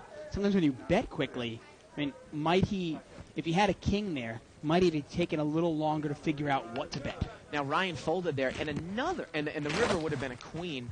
Now, another case, though, and that's interesting. We saw the rabbit can be a queen. If you're going to make the check call with 9s, you've got to also be aware that if some sort of overcard blank that comes on the river comes and you check it, the guy might have backed into the best hand. Right, but would he bet it? Probably not, but I'm Right. just saying it's a tough spot to be in. I mean, if you get called in the turn there, Right. and let's say you back and an ace comes in the river, does Eugene bet it? No, Probably not. I don't think so. But Right. but the point I'm making is that, it's almost like, well, if this guy is drawing to 2 cards of diamonds over my 9s, I'm not even that big of a, well, if there's one card to come, I'm out of position. A lot of cards can kill me. Yeah, I mean, the funny thing is, if I end up calling the turn there, I almost want, and I check the river, I almost want my opponent to bet because that's more likely that he's bluffing. That's right. It's a good. If he just checks it down, he probably has something. Yeah, either has a 10 or a king, or he's bluffing. 10-8-8 here. It was limped around pre-flop, and this one missed everybody.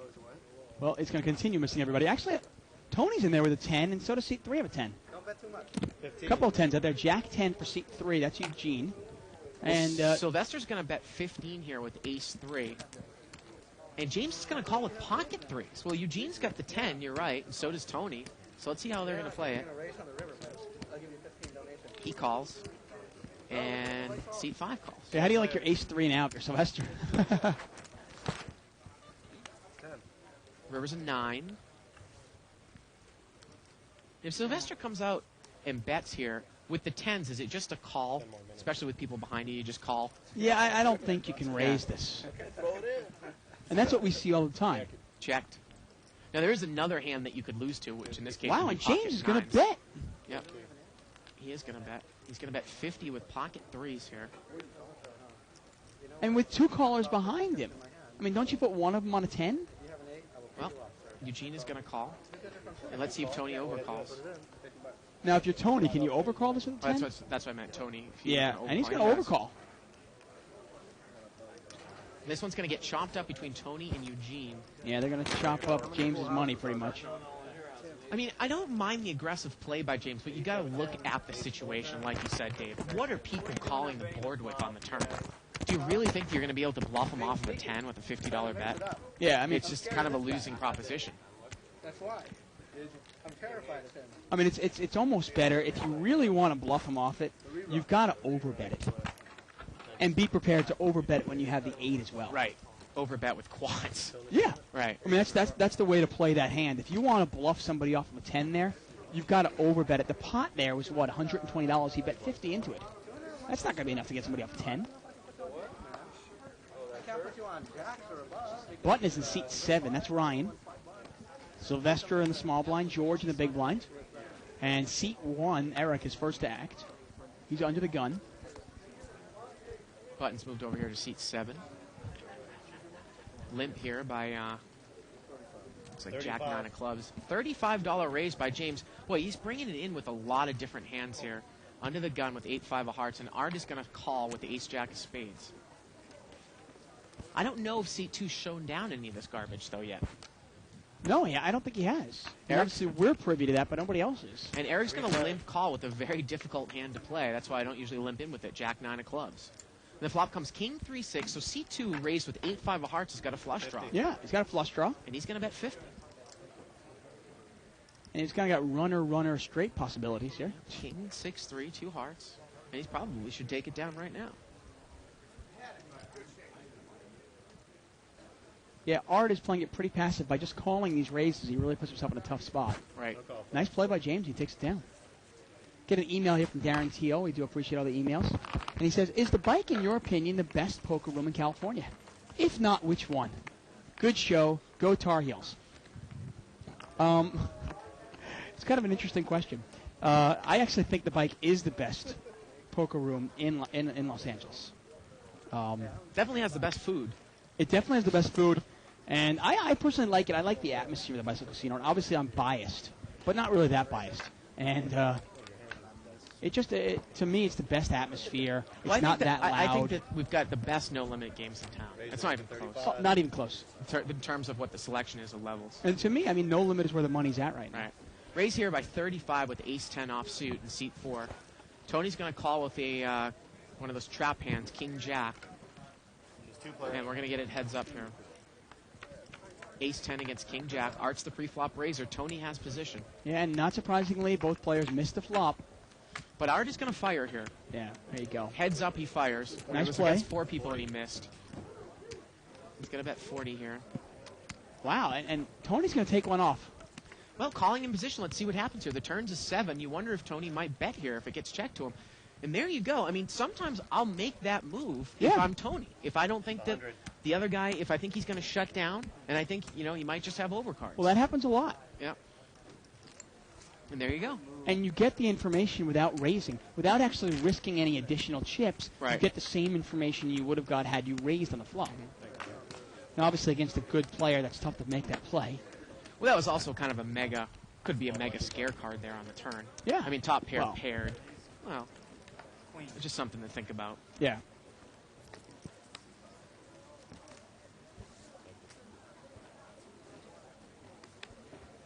But you're in a tough spot though when you raise with ace 10, and you can't really blame Art there for that play. You raise with ace 10, you get called. You follow through, you put the continuation bet there, and you get called again. You know, what are you going to just continue betting with nothing? It's really tough out of position.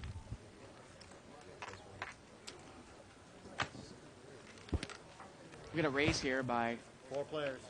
seat 6 with 4-5 off suit. I believe that was Damon. He likes to raise it up in late position, and the flop comes queen, deuce, 7, all diamonds.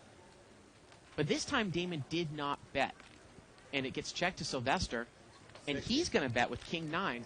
3 flush on board here. He's missed, but he figures it's going to be tough for anybody to call here without a high diamond or top pair. And you know what? George here's got a black king queen in seat 9, and he folded on the button.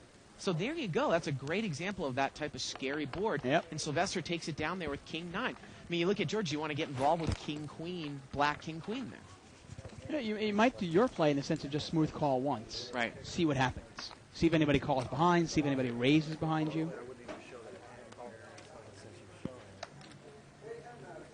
One of the reasons I also love No Limit Hold'em, and obviously I like all poker. I think you really need to learn to play all types of poker. Limit Hold'em, stud, high, low, stud, deuce to 7. They're all great games. But to me, the new poker player that is first playing today, what are they playing? They're playing what they watch on TV, or in this case, what they watch on the internet. They're playing No Limit Hold'em.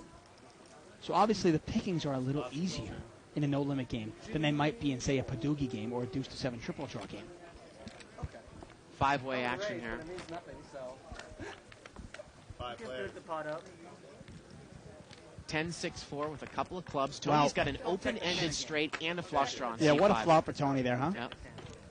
Tony's got it all there. And he did not bet.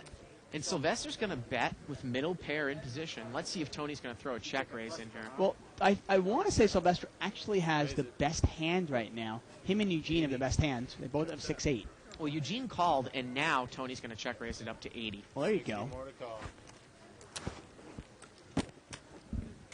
This is one of the times you raise with your draws. You can't automatically put your opponent on a 10. And in this case, neither player has that. Both have the second pair with really no kicker, no redraw. Someone's out of flush draw. Well, Sylvester correctly identifies the hand, but he's got to deal with somebody in between him, too. It's not just heads up. Yeah, but Tony's not just got a flush draw. Right. This player. Wow, Eugene's going to call. Yeah? And right now, Tony is a favorite with 2 cards to come. Yeah, he's got, you want to say 9 clubs plus additional 6. And there's one And of there's them. one of them. He makes the And that's straight. actually the best card to come. Yep. It's much better. It actually gives Eugene a draw. Eugene's actually got a double gutter here. A 5 or a 9 would give Eugene a straight. And this is not as obvious as a club coming there on the turn. So let's Exactly. see what Tony's going to do. Exactly. It's easy to put your opponent on clubs. 3-5 of clubs. Look at this. Eugene's going to bet 150. And the question here for Tony's got 550 left. What does he do? I think you have to raise this. You really want your opponent to have 2 pair. You're hoping he has 2 pair. You could mini raise it. At this point, the pot now is about $350. So he's got 550 left. Let's see what he's going to do here. I mean, can you put your opponent on 8-5 or 8-9, which are the only 2 hands that can beat you? 8-9 would be really very reaching it there. 8-5 would be... Both would be gut shots. Yeah, I mean, they'd both be gut shots. That'd be really strange. Not even a double gutter. Eugene has outs, though, And he's folks. going to mini raise it up to 300. So he makes it 300 here. So the pot now is about $650, 150 for Eugene to call. Take some time to think now. 650, 150 for Eugene to call. Eugene threw a $150 bet in on the turn. Tony has check raised the flop, and he's mini raised in position here on the turn. And it's difficult. You got to go, wait a second. What did this guy raise with? And now that he's raising me again? You know, I don't mind the play by Eugene. He's naming his price by betting 150 on the turn because now he's got a pair with a double gutter. He figures a 5 comes, he's got the nuts, and if a 9 comes, he's probably good. But now he's gotten raised, and he's forced. And Eugene's going to move all in, and Tony's going to beat him in there with the chips. And this pot's going to be $1,000 here. And let's look at Eugene's outs. He needs an offsuit 5 or a 9 that's not a club. Exactly. Right? And he's got what? You want to say maybe 6 outs, 6 outs here. Exactly. So here we go to the river. And the river's a club.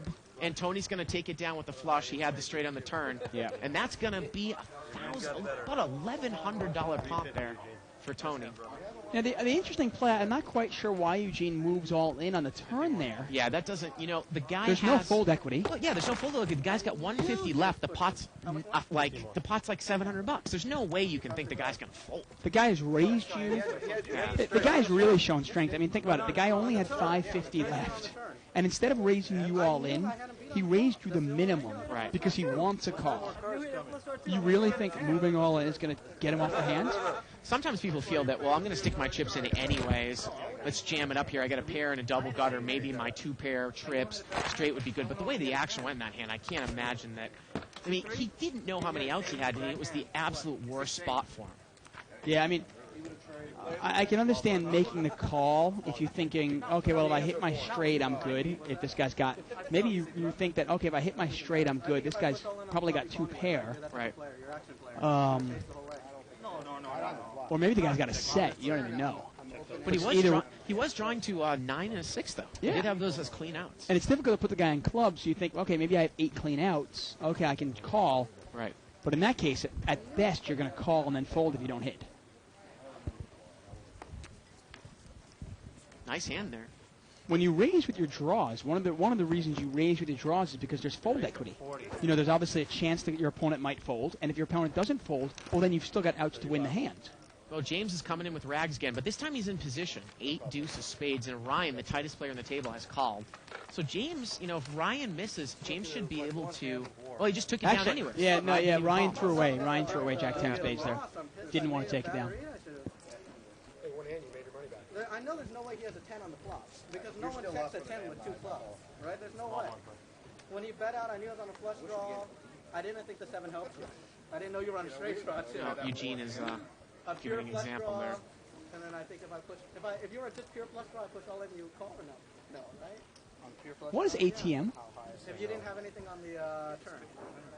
Maybe somebody can email us at liveatthebike.com and let us know. Of course, you're referring to a discussion that's going on our live thread. Yeah, on 2+2. Acronym ATM, I have no idea what it stands for. Well, automatic teller machine, isn't it? It must be. Raise here by seat 1. A7 of diamonds. Eugene's going to call with king-queen on the button. And 7-5 off suit there for Damon. So 3-way action.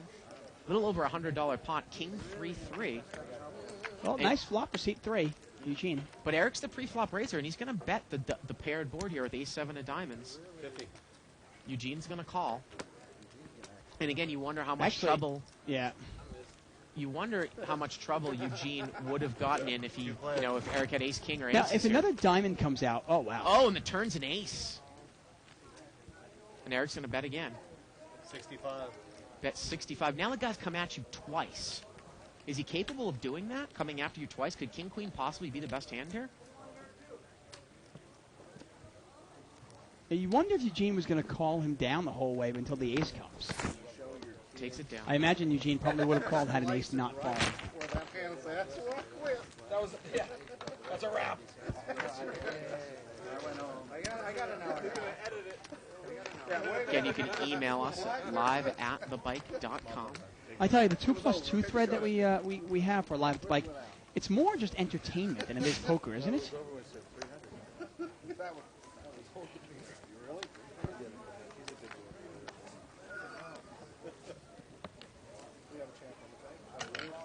Been raised to 25. $25 raise by seat 9. He's got king queen suited. Get an email here from Chris C. It says, go Ducks. Appreciate the email. We'll let our technical staff know about your problem. We knocked his chips over. That means he's calling. Oh, look at that shot. He's all in, right? So raise here by seat 9. George has played it pretty tight. 6-7 of hearts is going to call in seat 2, and 3-4 over there in seat 3. Now George has higher hearts. 3-way action. Here we go. Queen 9 deuce, and George has hit top pair. And Damon is not in the hand with queen 3. There you go. George is going to lead for 75. And he'll take this down. Should take it back, not knock him over, right? Unless you Once again, we are live at the bike, folks. I'm David Tuckman here with Bart Hanson. You're watching No Limit Hold'em. Blinds are 5 and 5. You can catch us every Monday through Friday from 7 to 10 p.m. Tomorrow night's game will be our big No Limit Hold'em game. The blinds are $25.50. Yes, folks, $25.50 tomorrow night. Minimum buy-in is $3,000, no maximum. And that game gets big. Yep. Real big. Ace King and Ace Jack here. Big slick offsuit, but Eugene's going to come in for a race with 30 with 6-4 spades. Well, it's nice to have some loose, aggressive players at the table. Tony's going to call. Now, let's see what Damon does here with Ace King. He's out of position, and he's going to re-race. Yeah, this game here, it's really hit or miss. Sometimes our 3 to 5 game can be somewhat stale. Right. But tonight's obviously is chock full of action. Damon's going to make it 100 more. You know, and again, like a player against you, Dave, who's raising a lot. Like you said, you like to put a lot of money in the pot. Look at this. Eugene's going to call. You know, maybe a re-raise is in order with Ace King, thinking you have the best hand. Yeah. Yeah. And seat 5 is going to call. So we've got a $300 pot. Damon, now this is the tough thing. re-raiser. Now you're Ace King out of position. Yeah. Now what do you do when you miss the flop? Just like this. Queen 10-9.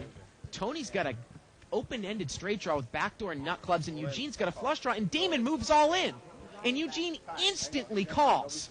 Instantly calls with just a flush draw. And what is Tony going to do here? I mean, he called with just a flush draw. And he is behind. I mean, some people can go, well, wait a second, though. And you've got to look at this. He has outs to win the hand. He needs 1 of 9 spades left. And He didn't even do the math out. Yeah, the ace of spades is out, is dead. The king of spades is dead. So we've got 7 spades left, folks.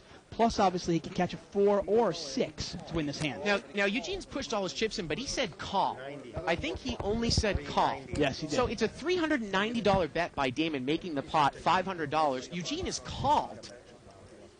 I think he's only going to be allowed to be called. Well, let's see what happens here. And if he calls, now the pot's about $900. Tony's going to have to call $400 for a $900 pot. Yeah, I'm surprised that Damon just moved all in with Ace King. I mean, that kind of flop, you know, man, it really could obviously have hit your opponents pretty easily. Now, at this point, if I'm Tony, I really don't get involved in the hand because Eugene called so quickly. I got to think he's got 2 pair, a set. My outs might not be clean. Yeah. You know? I mean, if you're Eugene, you actually want Tony in the hand. Yeah, absolutely. Now, Tony does have he's open-ended with the ace of spades. Now, we Makes can it a little see bit that better. Eugene is really far behind here because look at all the other spades that are in the hand. Yeah. We got another king and another ace. Well, that's what I was going to say. Well, he has 7 spade outs, right? Right. Plus, he has obviously 3 4s or 3 6s that can get there. He has 13 outs to win the hand, but if he catches a pair, obviously Damon has redraw. Actually, if he catches a spade, Right. Damon has redraws.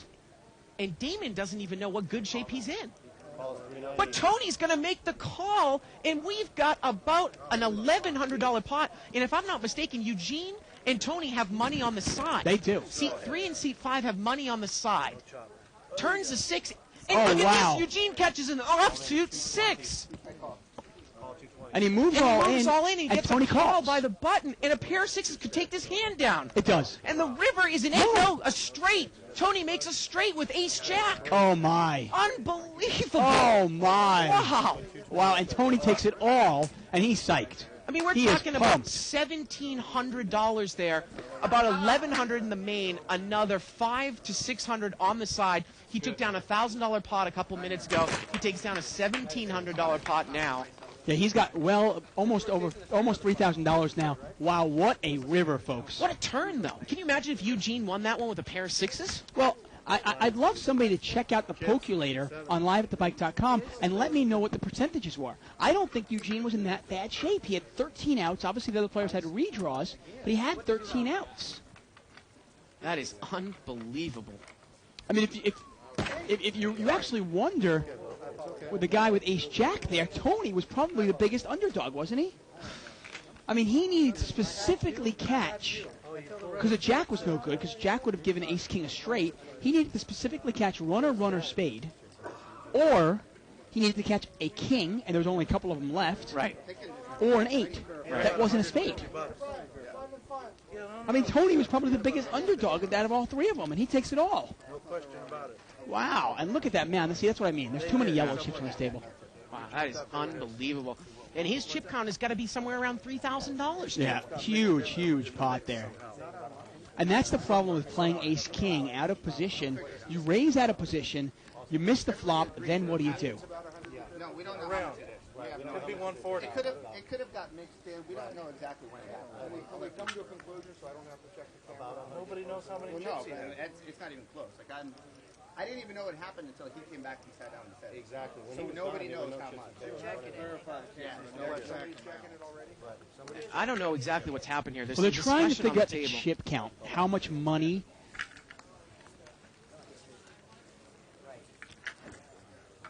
I see. Seat 4 was trying to figure out, since all the commotion, all the money went in there, and you see seat 4, Yeah. Art there, he suddenly lost money too.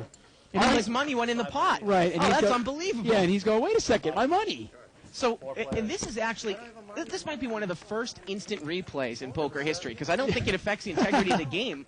We might look back and see how many chips he had at the start of the hand. He wasn't in the hand. Yeah, and that's what we're going to do, His obviously. chips got swept into the pot. Obviously, in the best interest of the card room, the best interest Right. of the game, we're going to make sure that, That is unbelievable. Art gets his chips back. Wow. 15. His chips got swept in the pot. Yeah. 2 players. And I get an email from David Stanfield. ATM means at the moment. Thank you. Appreciate it. George has got a weak ace here, and he's against Tony with an ace-9. And ace-9 looks like it's going to play here. 50. Yeah, the 9 does play. Obviously, both players have aces. King, Queen, 9, or King, Queen, That had to be 8. one of the funniest things. Have you ever seen that? A player who... It's not... Now, sometimes it's your responsibility to protect your cards when you're in hand, Yeah. but it's not your responsibility to protect your chip stack, is it? I have seen that, actually, where people get so excited they just sweep it in there. And then usually it's just kind of, obviously, here we can go back to the camera. Tony actually bet the river, and George folded. But usually you can just kind of, it's kind of a by your word as an honor Right. system. How much did you have? And the guy goes, I had about 240. Okay, here's 240. Now, the only thing we can say is that the guy won a $1,000 pot, and then he won a $1,700 pot, so he should have somewhere close to $2,800. Seat 5, that is, Tony. That is unbelievable. Anything more than that is probably Art's. Thanks for the email telling us what ATM meant. Try to keep the show as interactive as possible. And I think that seat 4 had either, I think it was a question of somewhere between $80 and $100, so we're trying the best to... Wow. And the funniest thing is, I want to know, Ryan there, with no pair and no draw, was actually in the lead. And I wanted to know what percent of the time he would actually win that pot. I'd love to check out the Pokulator on liveatthebike.com and let me know what the percentages were in that one, because that was interesting. Raised on the button here by ace-10 of diamonds by Ryan, and seat 5's still stacking his chips here. He's going to be stacking them until the show's over. And we're going to see calls in a couple of spots here. Ace-Jack deuce, well, Ryan hits top pair. Art got his chips swept in the pot.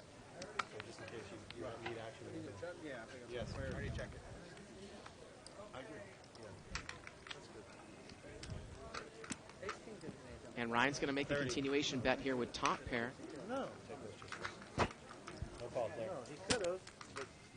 And he is going to take it down. There you go. You want to know the truth? 6-8 of spades. Again, that is unbelievable. What an unbelievable hand. No, I hit the 6 on. I hit the 6. Wow. Need one more chip down inside this one. And the button here is going to move over to seat 8 as we continue to try to clear up the situation of how many chips that Art had in seat 4. Go into the replay. You know, it's funny, we always asked, could we ever use this show for replay? And we had come to the conclusion that it was a no, except probably in an extremely extenuating circumstance like this. It got to the point where I got pot committed. Raise here, 20, 7-3 offsuit. Look at the chip stack. And that is about, what? My goodness. He's gone from almost down to the felt to almost $3,000, just like that. Damon's going to call here with queen 6 of clubs. So 7-3 offsuit brought this one in for a raise. And king queen over there in seat 9 called. King queen's flopped an open-ended straight draw with overcards. and it gets checked to Eugene. He bets 25. Damon calls with queen 6. And so does George. And the turn is the 8 of clubs. George checks again. 60. And Eugene's going to bet again. He's got a gut shot. And Damon's picked up a club draw now. And he has the gut shot to the 9. 8 of clubs on the turn. You know, if Damon were to race here, he might take it down, but he's just going to call. And let's see if George again overcalls with the open-ended straight. No, he's going to fold. No, but he gave him 125. And here we go to the river. That was good. Dog. River is a 4. But Damon missed everything. You know, if Eugene bets again, he'll take it down. He checks it, though. He gives up. And maybe Damon thinks he might need to bet here to I win. might give him 25 more just in case. Eugene just gave up here on the river. And Damon's going to bet here 150. And Eugene instantly folds. Damon thinks that he's bluffed here on the river, but Damon had nothing. Yeah. I mean, excuse me, Eugene had nothing. And in goodwill, I just want to show a little good sportsmanship here. How did it get mixed? We went back, obviously, we could see that Art had somewhere, he had about one stack of chips, so somewhere between, say, $90 to about $130. Wow, look at that, dude. So, seat 5, Tony, they gave him 100, Yeah. and then just to, actually like 110, and then just to make sure, Tony threw him an extra 25. So obviously threw him on the higher end of it. Look at that, 4 racks and a half plus some white chips. He went down from fell to almost 3,000 in a matter of 20 minutes. That might be the biggest swing we've seen here in this game. It's a great little half hour there for him. Yeah. And I actually think, from looking at Art's stack, and obviously we've been doing this for a while in terms of trying to figure out what people have. Right. I'm going to bet you that Art made about $25 in that hand. Really? Yeah, I think so. I don't think Tony minds, but I think Art made somewhere in that range. We got a raise here by seat 1. He's got ace, king of diamonds. Raise 40. So Eric's raised here. Nice class there from Tony, though. I mean, obviously he just won $2,500, so he doesn't mind throwing $25. But some people are, some people will, be hard asses. Well, Tony's got jack 8 of diamonds here, and he's going to make the call, as does Eugene. So Eric's the pre-flop raiser. King, jack 4. Well, Eric's hit top pair. Now, Eugene's open-ended with hearts. He's got backdoor hearts. Yeah, it's not a bad hand at all here. I mean, that's the kind of hand where... Eric has bet 70 on the flop. Now, in big bet, no limit hold'em, where you're really deep, sometimes you can make a really big move with a hand like that. But Eugene isn't really deep anymore. He's only got 300 No, in front obviously. of him. But you know what I mean? Like, if you're both $3,000 deep and the guy makes a really big bet into you, Yeah. and you raise him, it's really tough to call with ace-king. Pot's 200 now. Turns at 10, and now Eugene picks up more outs. Yeah. And obviously a queen would not be good, but a 10 would be good. Well, Eric has pretty much committed himself to the hand now because he's bet pretty much about a pot-size bet, a little under the size of the pot, 140. Right, this becomes a math problem now. Now you just got to realize, okay, what does my opponent have? Right.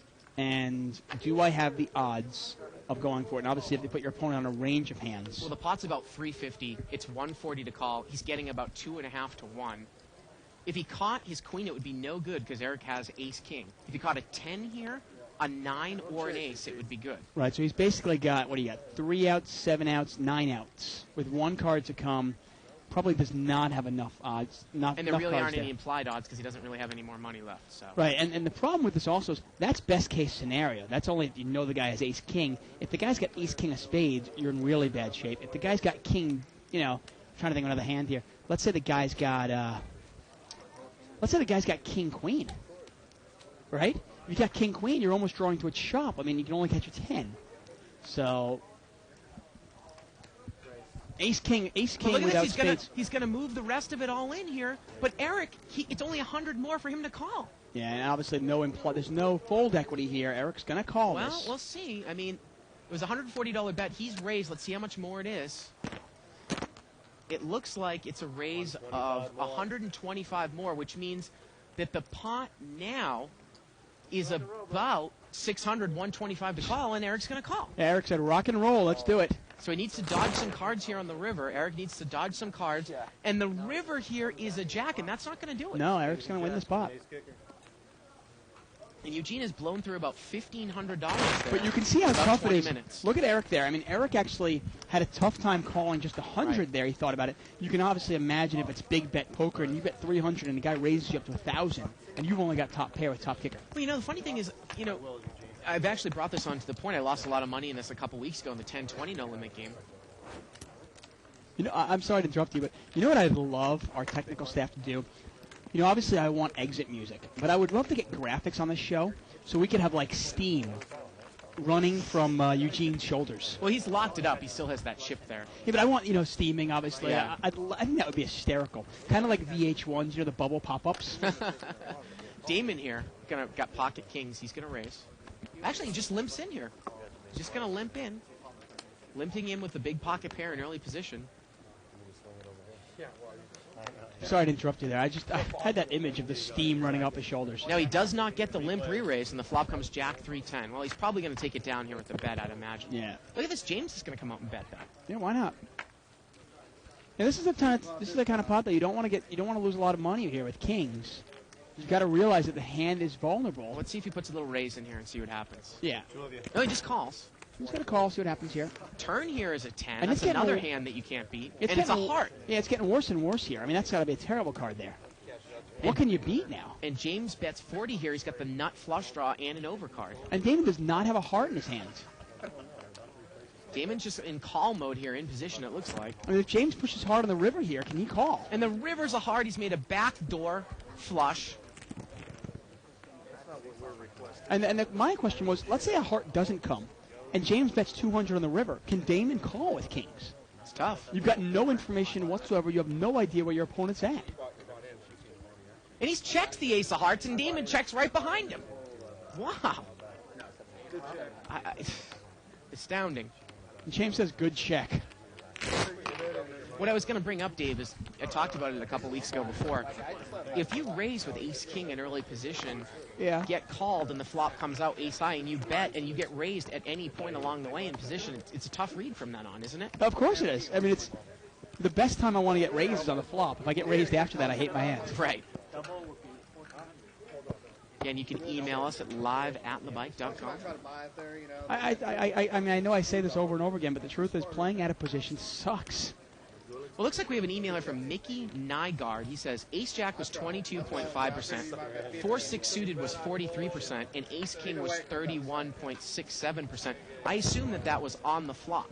So Yes. 4-6 suited was actually favored. Well, Because no pair versus no pair, but no pair with the flush draw is going to be favored. Right. Right. Well, I mean, like I said, 4-6 there obviously has to fight against redraws, but had 13 outs. 13 outs, it's a lot of outs. Seat 9's flopped the set here, bottom set, George, and he's going to check it. Jack 6-7 with a couple of hearts. 25. And James is going to bet 25. Now, I was talking with seat 9, who's George.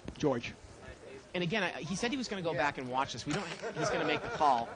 I mean, just as a bit of advice, as we always preach, to improve the game. Oh, look at this. The turn brings trip 7s for James, but George has got a full house. Yeah, and James is in bad shape here. James needs a 7, an 8, or a jack to win this pot. Oh, man.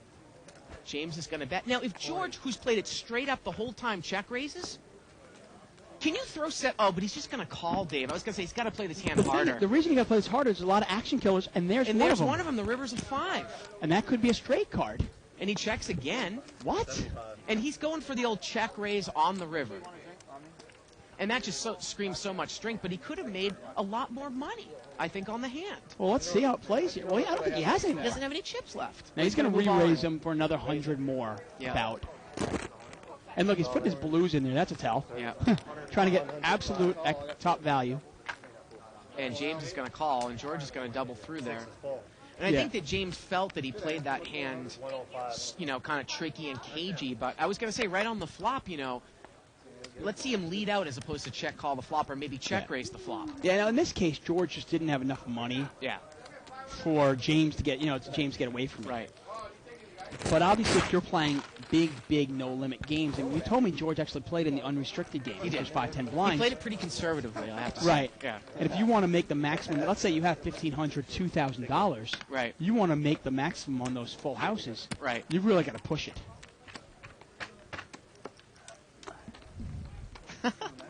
Chester on 2+2 says that seat 5 pulled the old Barry Woods chip sweep from Art in seat 4. Hey, you know what? Take the money. Why not? Just take from everywhere. Can you imagine when you come back to the bathroom? Right. You're Art. You come back to the bathroom and you look in front of you and you got no chips at your. Going, what the heck going on? What happened? Yep. I'll trade you 5 of these for 5 of those. And ace jack, of course, 24% on the flop takes it down. Yeah. Oh, It's still man. trying to get away. 30. Gee, why are you overvaluing this purple? $30 raise by seat 2. Again, James is bringing No this in. justice in poker, huh? Deuce 3 offsuit. The funny thing is I think the pot was laying him the correct odds. If he knew what he was getting, 3-1 to make that call. If he knew what everybody had and could do a quick calculation in his head. Yeah, I guess so. Three-way action here. James brought this one in for a raise with Deuce 3. Although remember, he put another $300 or $400 in Right, on the turn. On the turn, right. When he still had nothing, except the open-ended straight draw. I mean, on the turn, he was really drawing slim. So James is going to represent here. He raised it with Deuce 3, and I don't think anybody can call. Well, Damon's got a gut shot to the queen. He's got backdoor spades. Now, this is not the type of draw that, even if I'm in position, that I say I'm going to take implieds to go with, unless I might raise the guy off as a move on the turn, because it's not really hidden. A queen comes, now it's very connected. You know, Yeah, I know, I understand what you're saying, but the only thing is, turns a jack. right, oftentimes with the backdoor spade draw as well, oftentimes it's hard to put somebody on that hand because you go, wait a second, would you call me with a gut shot? Now look at this, and he's calling actually out of position. Now Damon has checked again, and James is going to bet 125 now. And this is a really tough call for Damon now, right? And again, I don't think James has shown down any of this garbage. Yeah, but you wonder, is James starting to steam a little bit here too? I mean, remember, he had the nut flush a couple of hands ago, and Checked the river. and didn't bet the river and made nothing on it. I'm not sure if he would have got called anyway. Just lost about a $500 pot and there you with go, trip James, sevens. Damon folds. Yeah. But the bluff works with 3 high. And is he going to show it? Yeah, he's going to show it. Now people might be privy to his raises. Well, now how about he backs it off a little bit?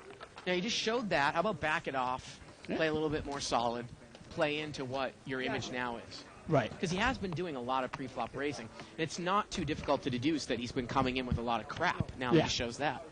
You know, if a guy raises a couple times in a row, you know, hey, people can get good hands twice in a row, 3 times in a row. If a guy starts raising, if he's raising 12, 13 times in a half hour or an hour, you've got to deduce that some of the hands are not premium. Well, okay, now he's got ace-king, so why not raise here? Right? It's easy raise, and he's gonna going to. raise. And let's see if somebody maybe thinks about making a move now against him. Well, no one really has anything, unfortunately, for him. But so many times it drives us absolutely nut with some of these loose, aggressive players. Now he shows the ace-king, like Corporation Mike. They'll be raising and bluffing and bluffing. Now all of a sudden they pick up aces and they limp in. Yeah, no. You know? I was talking to Jonas about that, obviously. Yeah. The whole point of mixing it up is so you get action on your big hands. Right. And the only way to get action is you got to put money in the pot. Yeah. But a table like this, you wonder if James can really run this table over, you know, by just keep betting. I mean, he's not really facing any opposition. Let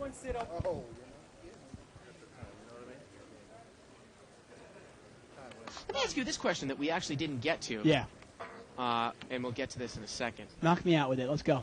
Give me your best shot. Button here is in seat 6. Raise here by seat 4. This part of that big hand we didn't analyze, but it's an interesting one. $35 raise here by Jack 10 of spades, and the button is going to call. 5-6 offsuit. I don't know if Art has enough money for Damon to make that call, but he does call in position. And here we go to the flop. Queen 3-6. Damon's outflopped him. Art's going to check. Because look at this. Art only has maybe, $100 total at the beginning of that hand. You want to call a 6-5. 60. Damon's going to bet 60. Actually, Art's calling with Jack 10. Damon's got 6-5. No, that's what I'm saying. Oh, Art okay. only had 100 to start. He brought it in for a raise. Yeah. Do you want to call with 6-5 when the guy only has 80 left to a $25 raise? Yeah, we're not much for implied odds there, unless you think the guy is going to just check in and fold. So what do you think about Eugene's play on the side? It seemed like seat 5 on the flop, and I'm talking about the turn play on the side, he was really, really stressing, and it seemed almost obvious that he was on some sort of draw. Eugene on the side pushes in 300 with a pair of sixes and a flush draw. What do you think about that play on the side? Yeah, I mean, it was funny when you first said the call. Wow, he called so quickly, and I do think he acted too quickly. Yeah. But the funny thing was the pot was $300 after the flop. Right. I mean, pre-flop. So calling the original all-in from the ace-king was correct by 4-6 of spades. Betting the side, I mean, you got to think there's no fold equity there, right? the pot is too big. I don't think for $300 that guy's going to go away. And like I said, unless you think the guy's on some sort of draw where you think that your pair is actually good there. I don't know how that's possible. Make it 60. Now look at this. Seat 5 had queens. He limped in late position. Damon raised in the cutoff, and in the cutoff -1, he gets to pull the limp re-raise with queens. A lot of people would raise straight out in that spot. And Damon calls with 10-9 offsuit. And Ryan, he's going to call with ace-jack. George has got 9-5 off. I don't think he's going to play. And this pot is a decent size already. 3 players. Three-way action here. Got a $200 pot already, huh? Tony's the limp re-raiser, and he gets a set of queens. It's all hearts. Wow. And Damon's the only one with a heart in the hand. George is not in the hand. Let's see how Tony's going to play. Now, oftentimes when somebody has a set... And he checked it. He checked his set of queens. Yeah, oftentimes when somebody has a set and there's 3 hearts out there, they'll almost overplay their hands. And it gets checked around, and the turn's a heart. Wow. Now, the interesting thing is, might you put a little blocker bet? Not a big bet, but a little blocker bet He's going to in bet there. 100. And can Damon call with a 10 of hearts with a guy behind him? Well, the question is, would this guy check? Remember, at 10 of hearts, there's a king and queen out there. There's only an ace and a jack. Would the guy have checked if he had the ace of hearts? Damon calls, and here we go to the river. And the river is a deuce. And Damon's going to take this down with a flush. That's now, awful. if Tony checks, can you put a value bet in with the 10 of hearts here? I think so. And he is going to bet. And that is unbelievable. Tony checked the flop, Yeah. and Damon's not going to show him the 10 of hearts there. Wow. But that was high enough to where you would have called. Yeah, he was kind of hoping somebody would do something on the flop, and nothing happened. Right. Got a little unlucky there. Yeah, I mean, I'm trying to think if you put the guy on a draw, right? Might you put him, and I'm talking about obviously the big hand that Tony took down. If you put him on a draw, and you're betting your 6, man, I mean, you almost have to put him on higher spades, right? Man, I mean, that's a tough laydown. Butt moves over here to seat 9. Eugene is back. Again, you can email us at live@thebike.com. I swear, I love the fact the show is interactive. It really entertains me. Yeah. It's really great. Some of the stuff we can't read, but Yeah, we're do getting humorous. really do Yeah. appreciate everybody that watches the show, and obviously we try to keep you entertained, and you guys are doing the same for us. Thank you. Seat 1 is going to bet into an open-ended straight draw here. Queen 6-4. He's got 5-3 offsuit. And it looks like he might take it down here with the semi-bluff. Seat 9's got an ace-4 of hearts. He's got the little piece of this. Yeah, that's Gus, by the way. He's going to call. Turns at 3, and now he picks up the heart draw, George, with the pair. And Eric's picked up a pair, and Eric's going to continue to bet here. Now, is this the type of hand that you can really put a nice raise in here with ace-4, as opposed to just calling? It's got a pair and the nut flush draw. Well, oftentimes if you raise with your draws like this, you can take it down. If you get called, hey, you still got a lot of outs. Here's another thing to notice. Remember, most people slow play their big hands. So if they're betting out of early position into many people, their hand is probably somewhat marginal. Yeah. Right? Can it stand a big raise? You wonder. So here we go to the river. He just called, and the river's a queen. But Eric missed. And might this make George call here on the river? Now, this is the question now. Does Eric bet, though, because he does have a pair? Now, if he missed completely, well, he's going to bet it anyway. And it was the third club that came. Wow. Well, now if you're George, you wonder, well, if the guy was betting in with clubs, he got there. He bets 100, yeah. And you got to give credit. I mean, Eric made a real bet on the river there. So many times we see kind of these, kind of wimpy bets at the end, and it just doesn't cut it. Well, you got to look at it. You go, well, he's betting because he thinks he needs to. Right. And he obviously actually did need to.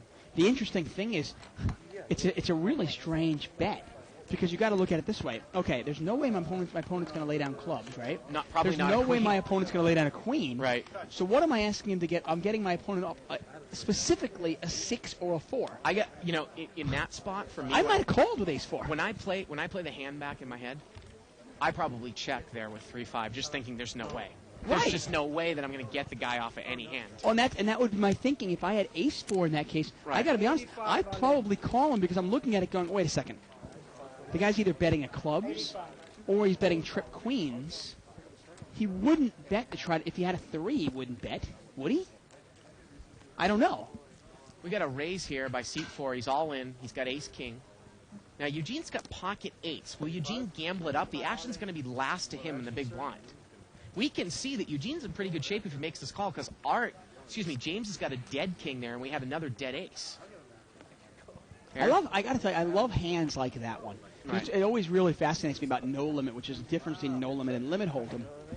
A big bet like that on the river with Eric when he had a pair of 3s, queens up, obviously, queens and 3s. So the action's over to Eugene, and we know he's in pretty good shape because 2 of the overs are dead. Yeah.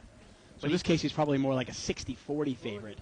But does he really want to? I mean, his stack has taken a hit over the last hour. Well, again, he's going to call. He's going to make the call. You put the guy in a range of hands. You hope he doesn't have 9s or 10s. Yeah, he's got to be happy with that.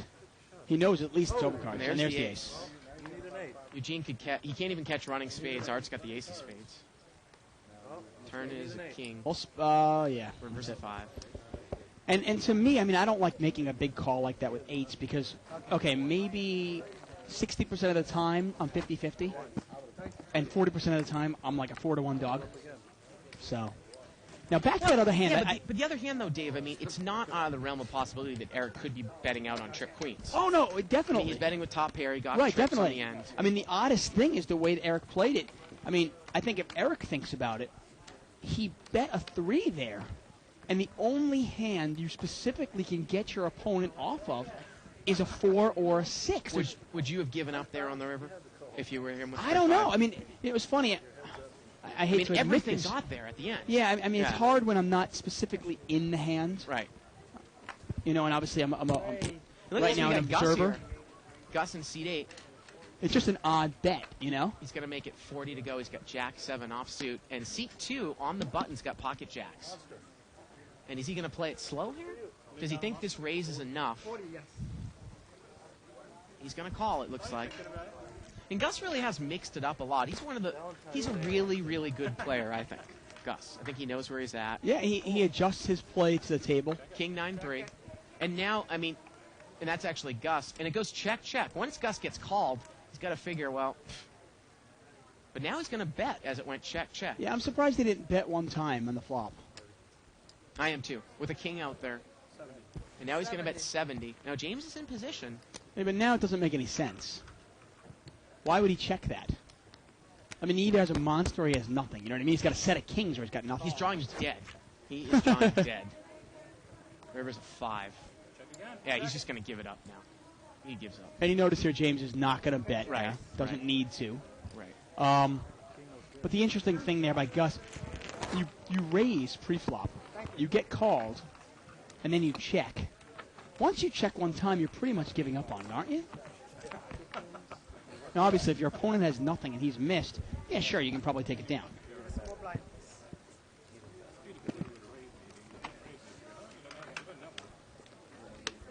Email here from Huey4363. He says, there are a few no-limit games up here just outside Toronto. 5-10 no-limit, 300 to 500, with a seat fee of about $9 per half hour. Would you play in this game? Is it worth it from the rake point of view? Well, that's pretty restricted, especially if you're going to buy in for the minimum, right? 5-10, 300 to 500? Clearly, you would never buy in for the minimum. That's Yeah. only 30 times the big blinds. Right. You'd have to buy in for the $500. If the game is good, I think you can play in that game. Yeah. $20. Well, It's just like $18 it's an a hour. $50 big blind game. I mean, the rake is a little high. Yeah. But if the game is very good and you can beat it, that's what it comes down to. You've got to keep good records and see how much you can beat it for. Eugene raised here. 8-6 offsuit, and he got called in 5 spots. And George's flopped top 2. And look at Tony's hand. He's got a gut shot straight flush draw. Queen 10-5. And big hand Damon for Tony. also has a straight draw. Big hand for Tony here. And Tony is going to, looks like he's going to come out and bet the draw. Let's see how George is going to play it. Now, with top 2, with this type of board, wouldn't you think it's almost a mandatory raise? I think so. And you wonder if all the money might go in on the flop right here. Yeah. 80. But it Because looks if like, George raises, Tony's hand is big enough to push, isn't it? and if you get a caller in between, I think it's a definite raise. Let's see. And George is going to move all in. And I think Tony's just going to call. I mean, his hand is so big. It's huge. He's going to Tony look at the actually chips. has 9 outs plus 3 nines. Yeah. He's got 12 outs. He made the call, Dave. Yeah. Now, George has redraws, though, to the full house, so. Yes, he does. Here we go. Turns Oh. a 4. No help. River's a 9, and he makes a straight. Yep. There it is. And seat 5 continues to pound the table. Pounded. Tony's got over $3,000 now. Yeah, and George is upset, obviously, but Tony had a real. I mean, if you were to go to Pokulator on liveathebike.com and check it out, I would imagine that maybe George is what? 58-42? Well, the funny thing about that, though, too, is that, you've got a huge draw. And actually, I made a little bit of a mistake when I was playing against Freddie today in the 5-10 game, Dave. Now, you know who Freddie is. People that play at the game might know who he is. I had that queen 10 of spades hand. The flop came deuce 3-6 with 2 spades. Right. I bet 150. He moved all in immediately to my left for it looks like another 400. I was getting about 3-1, and I figured I could call. But when guys like that who have a tendency just to call with top pair hands, when they move all in, they've got more than just a pair. They've usually got a set or 2 pair. Or 2 pairs, so you've got to really work that in. What did he have? Did he have 4-5 actually? He actually had a set of 6s. He had Okay, I was top going to say set. 4-5 for But straight. you know what, though? I figured if you had 2 pair or a set, I was getting 3.5 to 1. I was still getting odds. Yeah, you to make the probably call. have the right odds to call. Yeah. But you've got to realize that when he moves all in, your overcards are not outs. Right. And that's what you got to realize. And if you still have odds to call with just your spade draw, Right. well, then so be it. Yeah. I mean, in that case, you're actually hoping the guy has a straight Eric here, because he's got no redraw to your hand. King, Queen, 6 here. Enjoy those rushes when they come, baby. Damon flopped the flush draw, and he's made a flush here on the turn. He checked it. Yeah, and he's got a straight flush draw, by the way, now. And now Eric, who checked in position, is going to come out and bet. You're catching it every time. And he is drawing dead. So he checks when he's behind, he bets when he's ahead. I'm sorry, he checks when he's ahead, and then bets when he's behind. Let's see what Damon's going to do here. He's going to make the check raise. Yeah, out of position here, it's always tough to play. What's he going to do now? He's He going just to bet the called. river? And the river's a 4. Go away once you get that cash for hell. And he checks again. So I guess he's checking to induce a bluff. Well, Eric probably thinks he has to bet, and he's going to bet. Now, is it just a call here from Damon? Could you possibly get paid off if you check raise with something? Well, I mean, could you get? You got to think about it. Could maybe Eric have been slow playing a set on the flop when he checked behind you? Could Yeah. you get paid off there? 2 pair, maybe. It's a $100 bet here by Eric, but it looks like Damon is going to check raise. And then you kind of hate it if you check raise and the guy moves all in, then you're really in bad shape. He's going to check raise the minimum. No, I'm sorry, No, actually he made 200 it more. 200 more. Well, Eric can't call here. No. I mean, I like these the check guys- raise. You these- might get paid off. These guys aren't deep enough to re-steal and steal and re-steal. Right. But what I was going to say was that even if you have a flush draw and you know the guy has a set, that means that you're about a 75-25 dog, I would say, as opposed to having a 35% chance with a pure flush Right. draw. So if you get 3-1, you still have the correct odds. Well, 3-1 would be obviously even there. Anything more than 3-1 would be Right. positive. And EV. I had to call about $250 for like an $800 pot. So it was a call with me with a pure flush draw.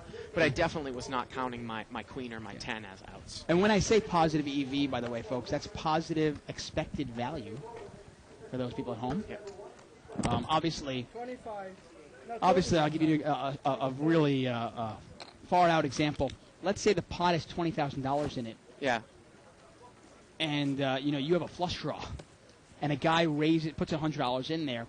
Obviously, you should call. Now, you're not going to win that pot more often than you're going to lose it, but obviously there's positive expected value in that call. Raise here by ace-king by seat 8, Gus, and the button has called with pocket 3s. Well, he's hit And a look set. at this, he's hit a set. 3, 4, 6 here. But do we talk about this, though? Sometimes you've got to realize that when you hit your set... Gus doesn't have anything there. Exactly. He was raising with ace-king. And I imagine Tony's going to check.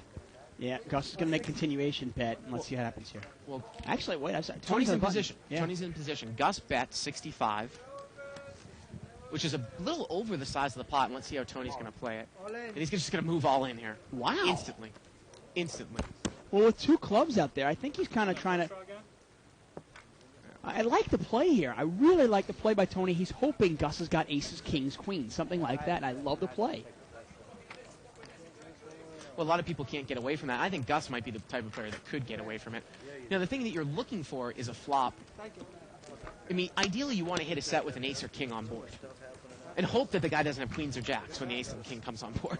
Yeah, I mean, You know? it all depends on you. You really just want to hit a set Right. and have your opponent have a really good second best hand. You never know what you really want. You know, if your opponent has aces, you want that flop with a set, right? If your opponent has ace king, well then you want ace, obviously ace with your set. You know, if your opponent has jacks or queens, you want small cards with your set. You know, oftentimes, you know, somebody will have jacks, you'll have a set of threes, but there'll be an ace out there, and that'll save your opponent. Limped around here. We got an email here from RP9, and I want to get to it in a second because it actually gets back to what is a retrievable hand, Dave. We haven't gone over that in a while. Six-way action limped around. Jack 5 deuce here. A couple spades. And obviously, we went back to replay there. It had nothing to do with the hand. No, obviously that was just Yeah. stolen chips. Turns a 9. Looks like Tony's got the best hand now. And we actually do use our cameras, by the way, to look right. for if somebody's chips are missing. Eric is going to come out and bet 15 here. He has he's got 9-5 offsuit, but he does not have the best hand. Tony has him out kicked right now. Eric is going to bet this? Yeah, or Ryan, excuse me. Ryan, okay, thank you. And Art's going to raise here with 6-7. Pure bluff. Wow. Okay. 40 more. Well, he's going to represent the spade, and I don't. The way that we've seen Ryan play, I think he's going to easily fold this. I would fold it. Yeah. I might even fold. I'd probably fold 2 pair here. Yeah. You haven't heard anything from Art. It's a nice play. He's using his image. Nice play by Art. So Well done. Ryan Porter was talking about how he was playing in a 4-8 limit game months ago, and at Showdown, a guy turned his hand over. He saw it. He knew he had the losing hand, but he flipped his cards up anyways. But then the other guy, after seeing this guy's cards, the other guy after seeing Ryan's cards, Yeah. mucked the winning hand after he had flipped it up on the table. Right. And the dealer started pushing Ryan the pot. And the floor man said, because the guy mucked the hand, Ryan should get the pot. And Ryan said that his etiquette took over and he actually gave the guy with the winning hand That's the actually pot. incorrect ruling by the floor man. But what I was going to say was, in this casino, that's one of the rare cases where you have what is called a retrievable hand by definition, right? If the cards were up on the table. Well, it's a dealer error. Right. The only time you're ever retrievable hands almost never happen. The only time you can ever have a retrievable hands in a casino generally is if it is a dealer or casino error. And if a player shows his cards and is the winning hand and the dealer mucks them, well, that is a dealer mistake. Right. Little raise here by seat 5 to 15. He's got ace deuce offsuit, and he's got a mountain of chips. King 8 of hearts is called here, Eric, in seat 1, and the flop comes 5, 6, 7. Eric's open-ended. And Eric is just going to check fold.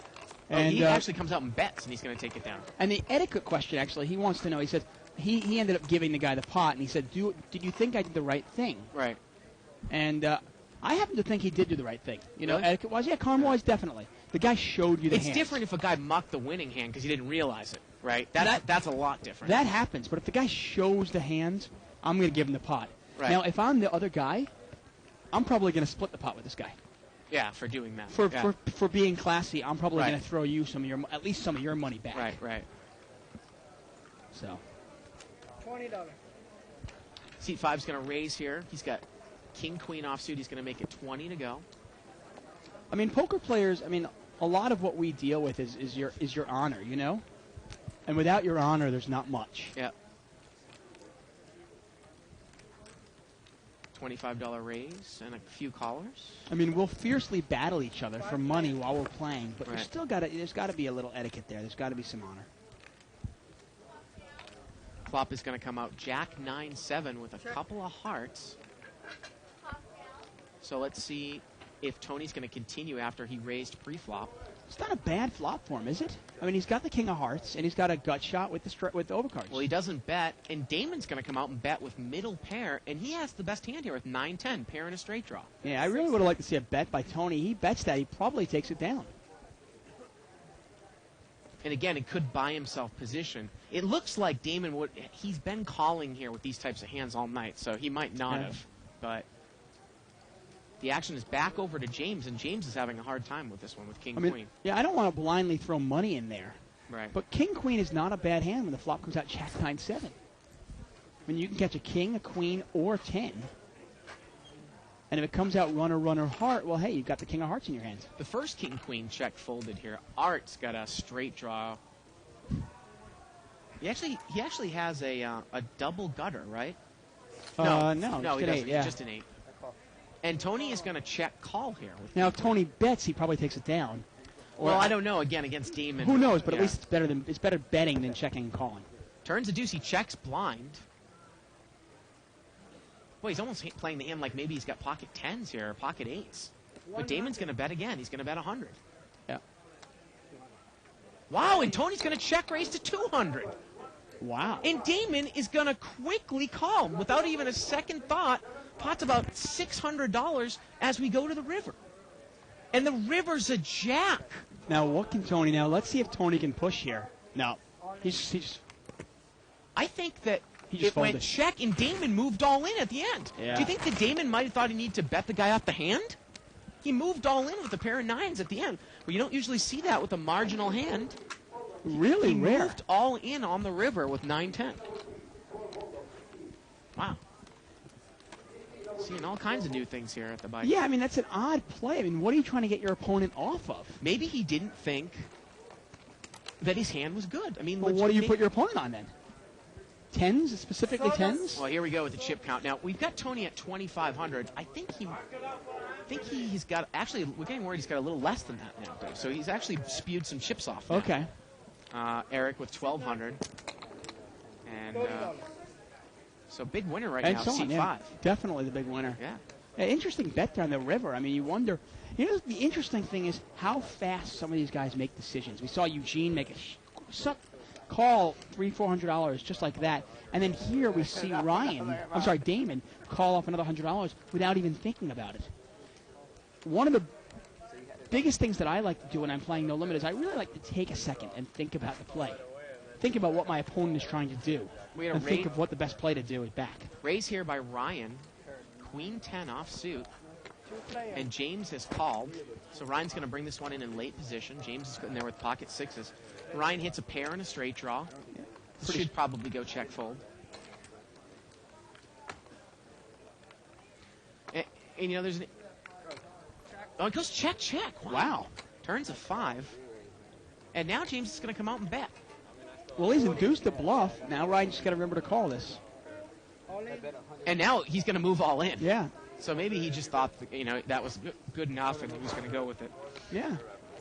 You know, it's interesting. We had some statistics that were placed on 2+2 here regarding the hand that was by Sykes. Queen 10-5, when seat 5 had the gut shot straight flush draw, versus George's strong play with Queen 10. Now, like you said, it was about 56-43. I said 58-42 off the top of my head. That's not bad. The point I'm making is you've got to think about it. Now, seat 5 threw out a $40 bet into a $40 pot. So now the pot's 80. Now this guy moves all in for 400. Do I have odds to call there? He moved all in? He moved all in. And the pot was only 80, so you're talking about a $480 pot. About 400 to call. I mean, I just think you got to put the guy in a range of hands. It's just like, I mean, he can't just be doing that with ace queen. He hasn't played like that all night. No, you've got to put a point there. Obviously, if there's more money in the middle, it's an easy call. But with only $80 in the middle, it makes it a little more difficult. Gus here with top pair, top kicker. Well, Tony raised with king 9 pre-flop, and he checked it now. So it's going to get over to Gus, and Gus is going to bet. 50. He's going to bet 50 with top pair. That's it. I just think sometimes you've got to realize, it seems like, I've got a big open-ended straight flush draw. Well, if you know the guy wouldn't make big move with at least 2 pair of a set, you still have to think about it. It's not instantly. And Damon is claiming, by the way, this is interesting, and this is why Damon did think he needed to bet the river. He says, he was just talking to Tony there with that big hand with the 10-9 and obviously where Tony had nothing. Right. He was saying that he thought maybe he had pocket aces or Overpair. pocket... Yeah. Overpair. And then he thought with the jack pairing, he could represent that trips and play it that way. I mean, we see it time and time and again. People aren't going to, bet mediocre hands there. I thought one of the first things was that the guy check raised on the turn. He thought he needed to bet the river to win. Yeah. Seat 8 is going to raise here to 25. Queen 8 of hearts, but Eric's got pocket kings. But he thought he could actually bet him off the hands. Bet him off aces. Eric's going to re-raise. 60. Going to make it 60. And I think Gus is probably going to get rid of it. Yeah, it brings a smile to Gus's face. And then you have to start thinking about, well, you and I are a big fan of the over bet. Maybe he was just betting the pot on the river with 10-9, but do you think someone might bet smaller there with 3 jacks if you knew he had the overpair to get a call? So you got to start thinking, well, is this guy bluffing with something here? Right. Because he's And why is he so doing big. it? Why is he doing it so quickly? Right. Then again, a lot of these guys act really quick. Yeah. They make decisions. I think they make decisions almost before they even processed it in their minds. You wonder.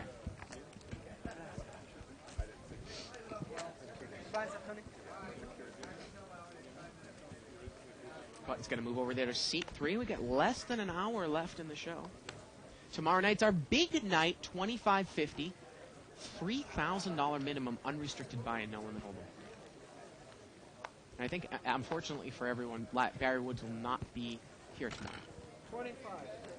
Barry won't be here tomorrow? Nope. Wow, he's only coming in one day this week? I know.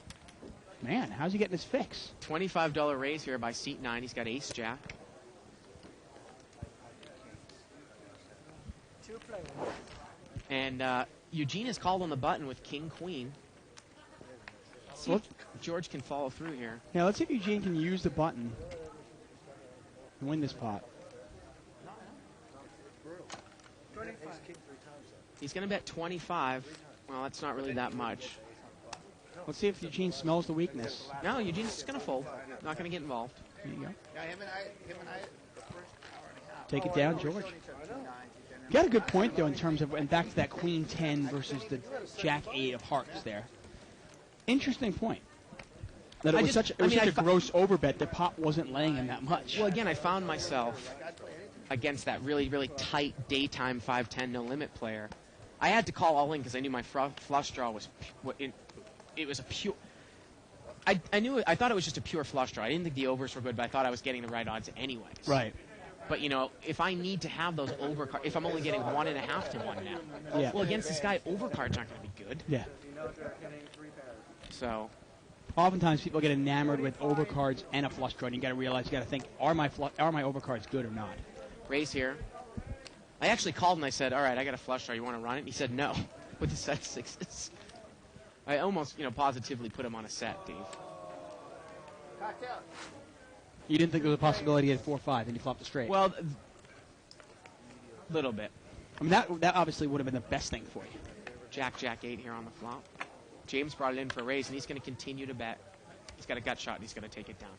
It's funny. Some of these guys, a lot of people have a tendency to slow play. But a lot of the guys that we play in that unrestricted buy-in game that are very, very tight, predictable, if they have a big hand, boy, they can't even jump to put money in the pot. Yeah. They're raising sometimes with their sets, with their 2 pairs, just because, and they're going to raise up to 100 with aces. Well, oftentimes a lot of these players are scared of the high stakes, and they're scared of all that money, and they almost just want to take down a small pot. A small pot. Right. They don't want to gamble it up. Right. They're scared of a scary card coming out. They don't know what to do if a scary card comes out, so they want to just put their money in, and then there's no more decisions to be made. 8-7 suited for Ryan in seat 7. Nice suited connector there. Let's see if he calls here in the big blind with 8-7 suited. Yeah, he's going to call this. 4 players. And four-way Jordan's going action. to call also. 4 ways, $80 pot. 9-5-3 with a couple hearts. Tony's got a flush draw. Yep. Now, the pre-flop raiser here, I believe, was Art. And he's going to follow through. He's got a pair. But look at, going to bet kind of weak here. And Tony's going to just raise him here, Dave, instantly with the draw. Now, the thing here for Art is Art might just be frustrated and shove the rest of his chips in. I mean, he's got a pair with an overcard. He only has about, looks like 50 left. And Tony's showing him what he has. So this should easily give Art an instance where, can he call here? He's showing what he has. Yeah, I mean, He's it's got probably overcards. 50-50 right now. All right? It's probably 50-50. And Tony actually has King 7 of hearts. Yeah, it not makes no Queen difference, 7. obviously, but... Yeah. So now it's just a pure math problem for Art. I want Tony has basically... Well, how much is in the pot?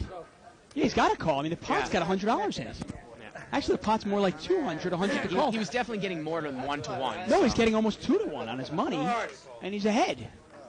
Oh, and there's Turns the a king. king. Yep, there's the king. River's a 6. Again, Tony's got king 7. And you got to realize that, obviously, if you're gambling it up with ace-5 there, you're getting 2-1 on your money. It's probably close to 50-50. Tony's got, obviously, 3 kings, 3 sevens, and any heart. Hey, you know what? Fundamental poker theory, or a fundamental theory of poker right there. I wish everybody would do that to me. Here's what I have. Do you want to call? Here's the pot. I got ace-5, I got overcards, and a heart Yeah, draw. give me a second well, to figure it the pot's out. giving me 2-1. I got a pair. Yeah, I'll call. Well, I think Tony knew what was coming on the turn, so he wanted to call. Kind of surprised Tony showed the cards. Yeah, why? I mean, that eliminate. Well, I was gonna say, does it eliminate fold equity? It eliminates the fact that the guy's going to fold Right. a hand that calls for the call. I mean, you know? let me ask you this: would you even call with a hand as weak as, say, just ace high in that situation? I mean, you're getting 2-1. Yeah, but remember though, any card that non-pair versus non-pair, the guy with the hard draws probably might even be No. more than a 2-1 dog over you, right? I don't think he's 2-1. Maybe he's 55%. I mean, you've got to be like. I mean, we're talking. This guy's got to be over a 66% favorite for to make the call not worthwhile. Raised here by seat 1, Eric. He's got pocket 8s, and he's going to take it down. You guys independent or what? In our own company. I just went independent from UBS last year. Oh, did you? Yeah. That's a hard gig over there, man. Email here from I Sid. went to LPL right now. Says, hey guys, I really like the show. I had a question. In a 10-20 limit game, what's the right amount to buy in? Thanks, Sid. One buy-in usually, to me, a rack. I almost think it's almost irrelevant, but no, what I mean by that is people get hung up on that. I mean, Barry Greenstein talked about buying in for the minimum in limit games, but I think he's really talking about buying in for the minimum when you're playing up, taking a shot, right? When you have to buy in for 10 times the small blind, Oh, which is yeah. usually the minimum. I don't know why you'd want to buy into the minimum in a game that you're comfortable playing. Right. Raised to 25 here by seat 7. Yeah, we on haven't the heard button. much from Ryan. If he's raising, he's probably got it something. And this time he only had 7-9 of hearts. So he's mixing it up, but he takes down. I mean, if a comfortable buy-in to me in that game would probably be, say, You make the firm like half. probably about $500. Well, you're talking which is about a rack of yellow. Yeah, racky yellow. I mean, in the 2040, I buy in for like 700, so that's less than 500 in the 1020s. Right.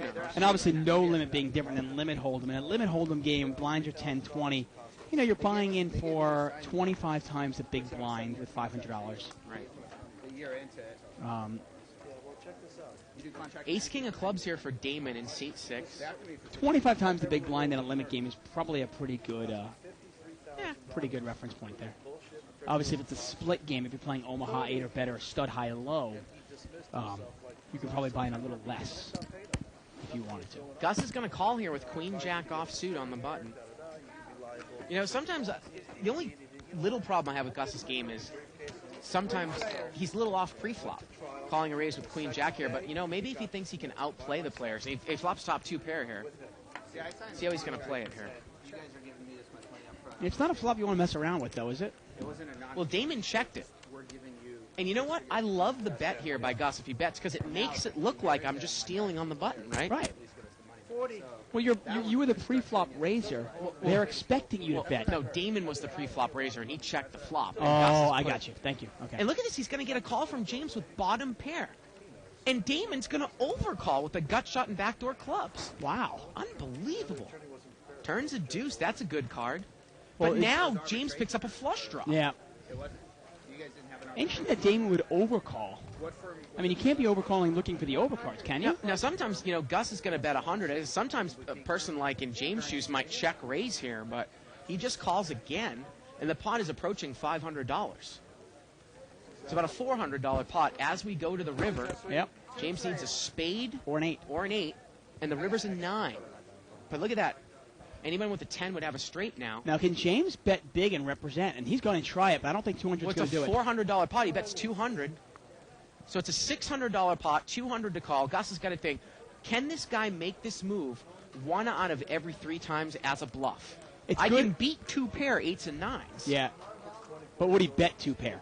I mean, let's be honest. The only thing he's betting here is a 10 or nothing. Would he call the flop with like a 10? Well, Queen 10, Yeah. 10-8. Jack 10 of spades. 200. So Gus has got to call 200 to win 600 here. I love the instincts from James here. It's a really great way to play the hand. but I'm not sure if $200 is enough to get it done. And I think Gus has to call this, doesn't he? I know. I mean, you got to, it makes it look like it's a little bit of a value bet here. Yeah, like he wants a call. Yeah. I mean, it almost looks like he wants a call. Yeah. Which also works like, two ways. Kills a, it looks like I'm value betting, but at the same time, I'm not risking that much with my bluff, right? Not even in all three of them. And Gussie's going to make the call. Yeah. And he's going to take it down. 2 pair. There it is. Yeah, and the thing you wonder there is if James had thrown in $300 or say $400, let's say he bets the pot and he bets $400 there. Does he take it down? Can Gus call with top 2 pair? Nice instincts by James. You wonder if it would have worked if he put a little more money in there. Yep. That guy's got a bigger dick than anybody. And that's one of those times on the river there, you can pretty much say my opponent either has a 10 or he's got a pretty weak hand. Almost the world. Almost the world. It's like a little alien. Because like you rightly pointed out, he's probably not going to bet 9-8. He's not going to bet Jack 9. I just don't see it. He's not going to bet a set. Is he? About a year and a half back, Into his opponent? he said like On the turn, I call off one the word different. Like he threw in an If he does, I mean, it's a little bit of a blocker bet. Gus is Yeah, exactly. It's almost a blocker bet. Yeah. Good You didn't point. hear from him with check call on a connected board with a set. The whole time he was just check calling Right. with a set. It just doesn't make any sense. Didn't really play out as a Yeah. set there. On that. No, I mean, the cards you might put him on are, say, Queen 10, Jack 10 of spades, picks up the spade draw, backs into the straight. 15s. Damon's going to make it 15 here. He's got a little suited connector, 3-4 of diamonds. Replay. Seat 1 and seat 2 call with suited aces. So it's about a $45 pot. 8-8 deuce here. Well, a nice flop for seat 2. James has got ace 10 of spades, and it gets checked around here. Turns another 8. Well, If you're There James, you goes the throw some money in flush. there. Maybe if you're James now, you throw some money in there thinking maybe ace high is good. oh, he's going to bet. Actually, Eric's going to bet it. Thinking his ace high is good. James calls. Wow. I think Damon can safely fold the hand now. Here we go to the turn, or the river. The river's a spade, and James has a flush now. Oh, man. And you can only beat a pure bluff here, right? Yes, exactly. You can't beat all a you can deuce. beat is pretty much ace high. Yeah. He bets 60. I mean, your flush is worthless. All it is a bluff catcher. 60 into a $150 pot. So not a big bet here on the river. And once again, I mean, yes, I know it looks like a value bet, but is it enough to get? Wow, Yeah, it is. wow. Another lesson well learned here tonight that sometimes small betting is scared betting, not necessarily, oh, I want you to call this bet. You know? Yeah, I mean, I understand a lot of people say, well, I want to make it look like a value bet, but you've got to realize that's why sometimes I would almost rather overbet when I have the goods and overbet the bluffs. Make it harder for my opponent to call me down. Right. If I'm bluffing. Because sometimes if you're only betting, say, half the pot or, and you make it look like a value bet, well, the bet is small enough that you get your opponent to call you.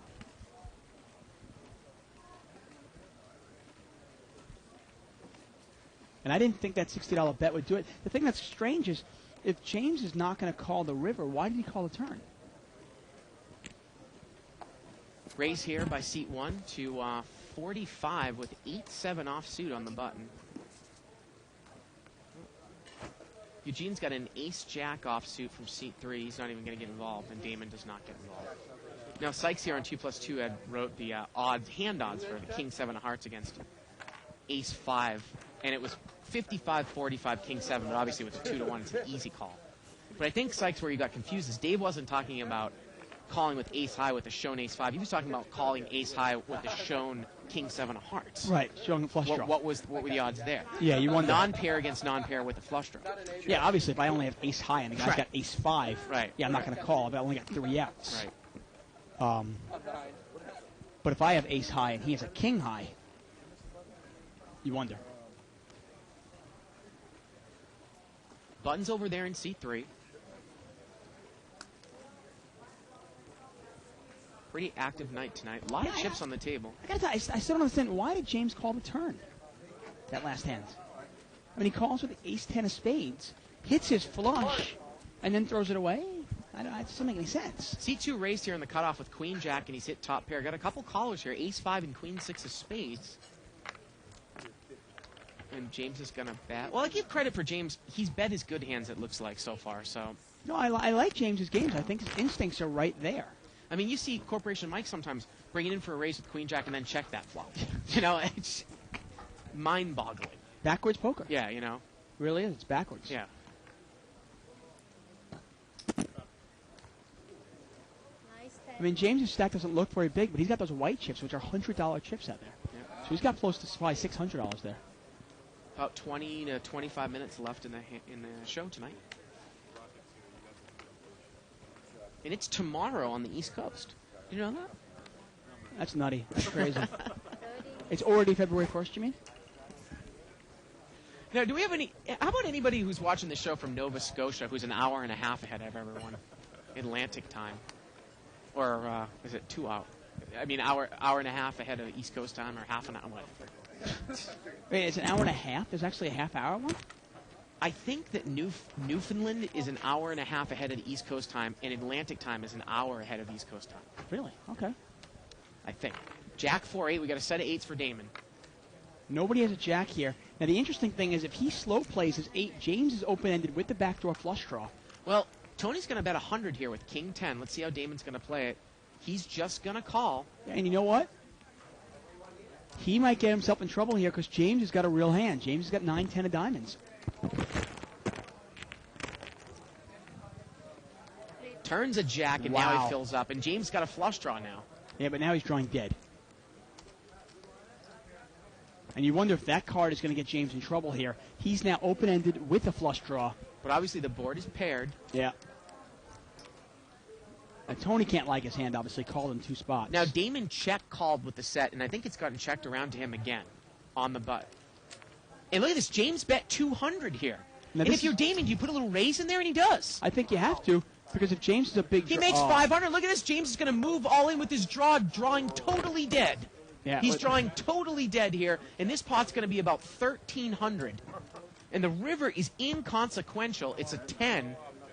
I love that little raise. James actually raised to 500. He made it 500, 300 more. But how about a little mini raise there on the turn? I actually love the raise there. And some people go, well, why not? You've got the nuts. Why not slow play? Right. Well, if your opponent is on a big draw, like in this case, James was, and he misses the river, you might not get any more money out of him. Well, I think it was also a no-brainer for Damon, who might have thought that James had a jack and was just like, you know what, here, call me, because I got goods.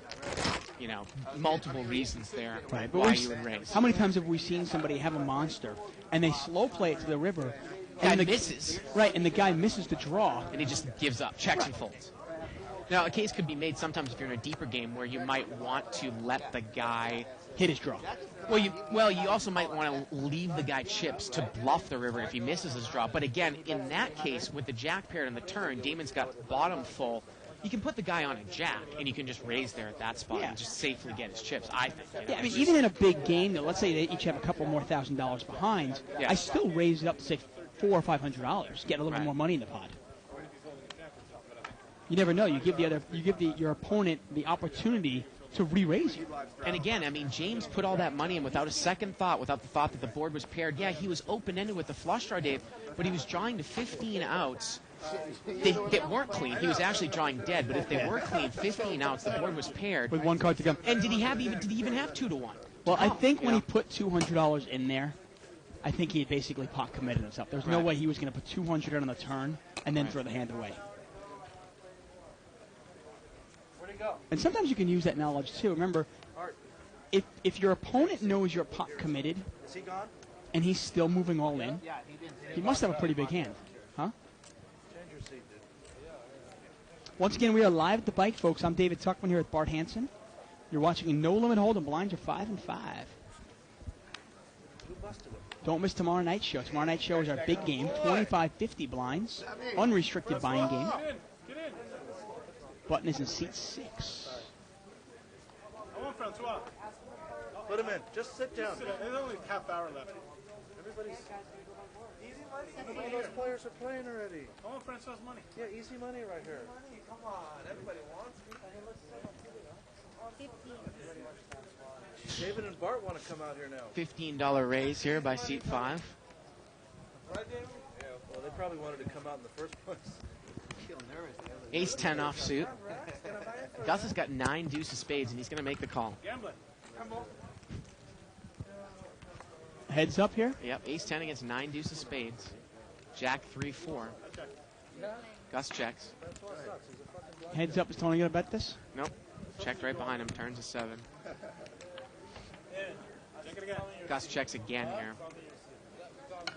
Tony's going to bet. Looks like $5. Oh, $25. And he's going to take it down. Yeah. Tony, our big winner tonight, has got over $2,300. Oh, that's right. That's right. I bought in for 5, and then when I was Do you down get to, like, involved with suited connectors heads up against a late position raiser who's deep? Like to play with that hand out of position? Depends on the player. Just feel that you can Yeah, it outplay depends them? on the player, you know. I mean, You're not going to necessarily get involved with Mo. yeah, I mean, any player that can get away from a hand, Right.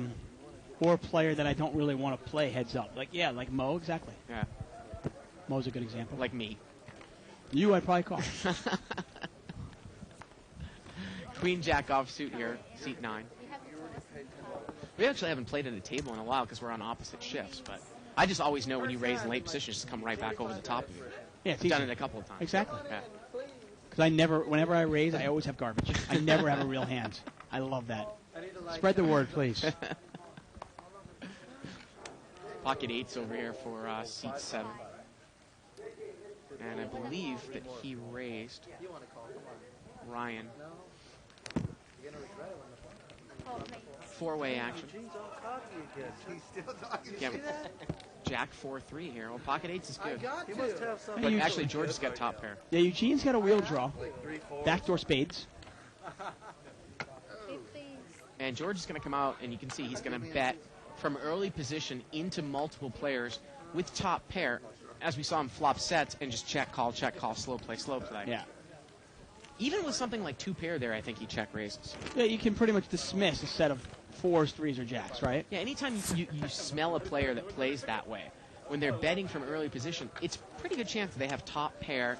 Maybe you can call, look at the texture of the board, call in position, figure out what could come on the turn to get him off of the hand, and don't even play your cards. Your cards could be anything, Right. but you're playing against him, right? Yeah, I mean, I mean, I like to have something there. But the flop was Jack 4-3. Right, I right. want to have open-ended straight draw, something. But I understand what you're saying. Obviously, you're playing the player there and not the cards. 825 and 1,000, 1850 about.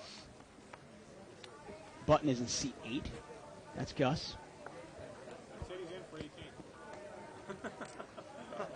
Eugene actually was the chip leader at the start of the night, over $1,000 he had, Yeah. down to about 100, and that's actually a second. That's actually a second buy-in. I usually do Buttons that, over though, there in like, seat 8, limp, and raise here by Damon. like that, up, down, like that. Okay. Jack 7 of spades. Seat 9's going to call George with suited connector. 4-way action. It's about an $80 pot, 4 times 20. Queen 7-8 here. Looks like George has got the best hand here with a pair of 8s. You are correct, sir. Well, Damon's got a bottom pair, and he's not going to bet. In Takes late the position. card, I flopped a pair. turns a 4. Now George has got a pair and a diamond draw. Let's see if he bets now. It's nothing. And he's going to. No 2 pair. He bets 25. And again, you know, if Damon has been watching, George hasn't put out any bets that, you know, was a bluffing. Eugene's going to call here with a pair of 4s with 4 or 5 of hearts. Wow. Got a straight draw to the 6. Damon's out of there. And here we go to the river. And the river's a 9, and George makes 2 pair. Let's gamble, guys. And is Eugene going to put a little value bet in there? Play. George put a little bet in there. Yeah, I mean, that's what I meant. He bet 40. $40, okay.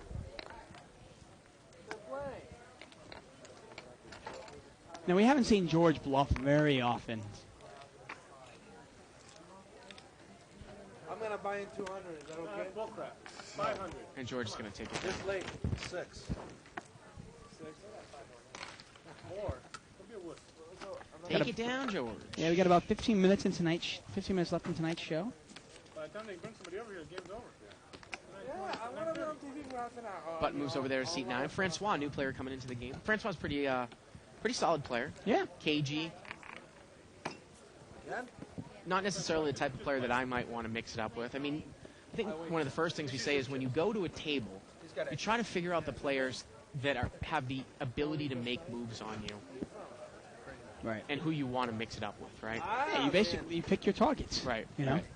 pick the players you want to take their money from. You know, who are the live ones? And obviously, there's a number And of who are the reasons sharks? why No Limit Hold'em is a game of implied odds. Players probably like Gus and Francois can get away from overpairs when you flop big hands and stuff like that, depending on the situation. Right. 35. $35 raise here.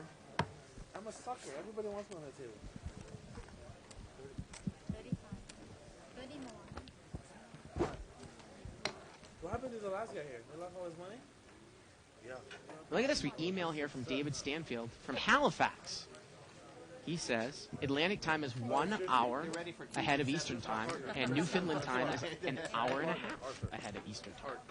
So it's Wow. 1:30 in, or now 1:40 in Nova Scotia, and 2 a.m. in Newfoundland. Never been there. Have been to Prince Edward Island though, in Nova Scotia.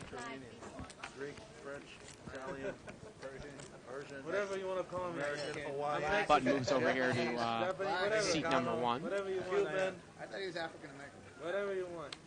You apply. Ace Queen here for seat 8. That's Gus offsuit. Half an hour. You guys have half an hour to go away. Imagine he's going to raise this up here, Gus and seat 8. Nobody's entered the pot yet, Have racks on the table. and I'm going to make you put them all down.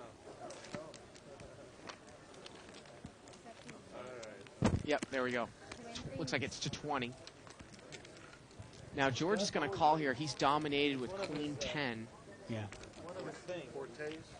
You know, I wonder maybe, on the next time we have one of these little restricted bind games, Dave, we can actually count the amount of times people call with dominated hands and how often it happens. Yeah. It's a leak in a lot of people's games. Of course. Yeah. I mean, obviously, it's not every day that a queen is going to flop, Right. but if a queen does flop, you're in bad shape. I think I jacked that on too. Wow, Seat 3 Eugene. is going to re-raise out of the blind to 60 more with 6-5 of diamonds, and Gus is going to call. And Imagine- now yeah, George is going to fold. Pot's now $140. Yep. Gus pre-flop re-raised or out of the blind, or Eugene pre-flop re-raised or out of the blind. But Gus has position on Eugene. Here we go. Well, 8 deuce deuce. It misses everyone. And I guess they're going to check it down here, Dave. If I was George, I might be a little bit pissed. River's a 9. I just don't know why you would do that. Yeah, I don't understand either. I thought he would call 2 and make the pot out. No 7? George doesn't look too upset. He didn't have the best hand. And Eugene was saying that I thought he Why would. would you raise out of the big blind and then check it down? Yeah, it doesn't. You're raising with 5, 6 I know, of I know. diamonds. Right. I mean, what, you think that's the best hand, possibly? Now, posting on 2+2 from Sykes here, and, it's kind of cool. He says that, okay, so hand 1, ace high, just blank ace high, against king of hearts, 7 of hearts, and the flush draw is actually a favorite. Well, no, King 7 is a favorite. Oh, it is, okay. Yeah, 55, but not 40. much. Not much. Not much. So if you're Obviously, getting pot 2 to odds. 1, you can call. Yeah. Okay. Mississippi guy Thank you. left that. We have a free iPod. We have a free iPod. He might be in the ballet, man. Free iPod, guys. We have a free iPod. Okay, this pot is for the iPod. Put the iPod in the Buttons over there in seat number 2's hands. Next hand, We'll check it down. Whoever wins it. Oh, I'm definitely good. I'm I'm all in. Oh, it's not my turn? Hey, you can't straddle. No, we're playing for that too. What do you want now? We're playing for that too. And post from Neil CO on 2+2. He says, who cares about Eastern U.S. time here? What about frickin' Europe? He's from the Netherlands. Hello from the Netherlands. A fine Dutchman. He's smart. He's big blind. I'm coming in. Why is it when Francois comes to the table, the game always turns into a circus? You're slowing the game down, bro. Come on. I don't like to draw it. Yes. Slowing the game down. Damien, do me the 5-way action here. I want to see a free flop. And I think it was straddled. 10-8-7 here with a couple clubs. Well, Tony's got an open-ended straight draw here. Yep. We're playing for the iPod. He also has a good end of it. If a jack were to come, he'd have a king high straight, queen high straight. Turns to 6, and now ace 8's got a pair and a flush draw. Yeah, but Tony's got a flush. I mean, Tony's got the straight already. straight. Yep. And if a jack comes, it's a good straight, like we say. Yeah. He's going to bet. I'll call you one time. Francois is going to check call here with the ace 8 of hearts. And the river's a 4.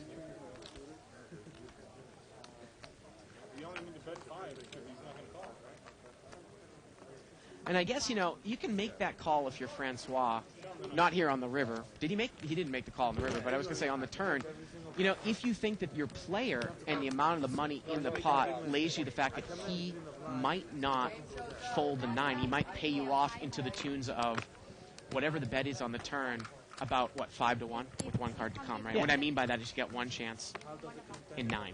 Right. I mean, he only bet. How much did he bet on the turn? Like 15, the pot was 50. So you figure, Francois, well, if I call this 15, can I make 9 times my money if a heart comes? And that's how you do that out. We got a chip down here. Now, Damon also has had a big night. He's up to $1,800. Yeah. And we actually saw him go broke with ace-king earlier, but look, obviously he's rebounded well. Right. Tony in the lead with $2,300, obviously our big winner for the night. Eugene bringing up the rear with $150, obviously our big loser tonight. He just has not gotten any luck tonight.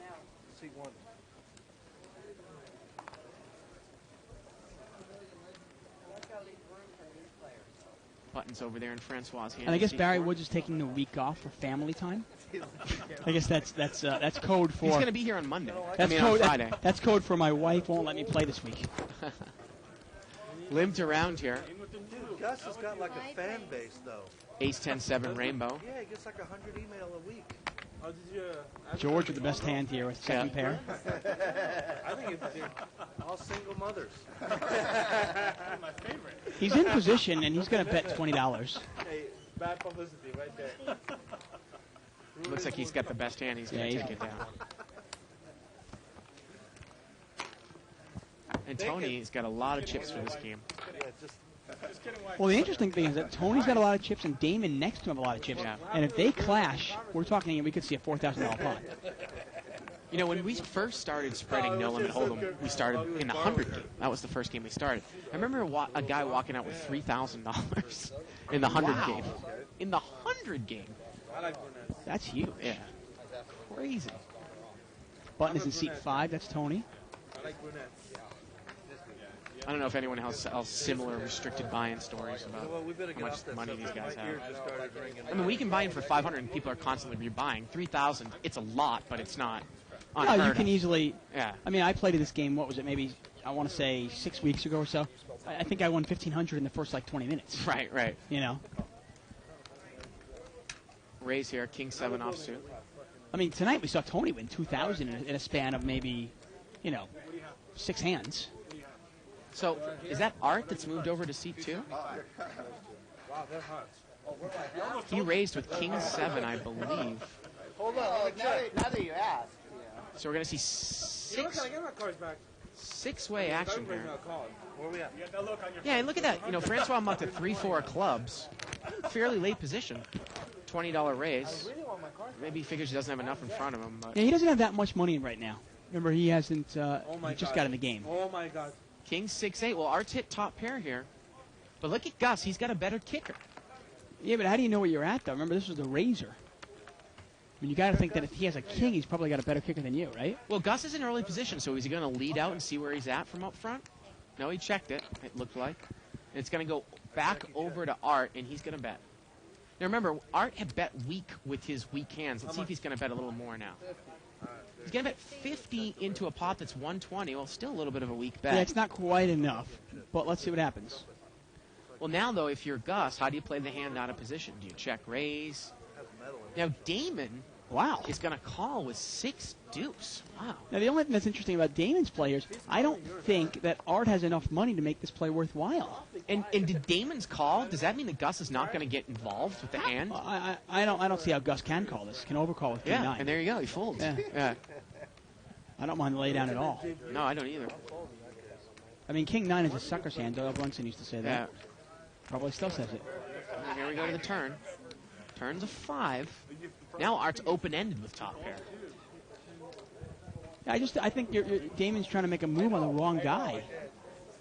And Damon's going to come out and bet. 125. He's going to bet 125, but Art's not going anywhere, is he? Well, you never know. Let's see. Well, what would that 5 have helped? It would have helped 7-9, right? Would he check call with 7-9? I have one of the 7s in my hand. I mean, the only thing that's strange is that Damon has played all his big hands pretty fast. So why did he just call the flop? I mean, 7-9 would make sense, obviously.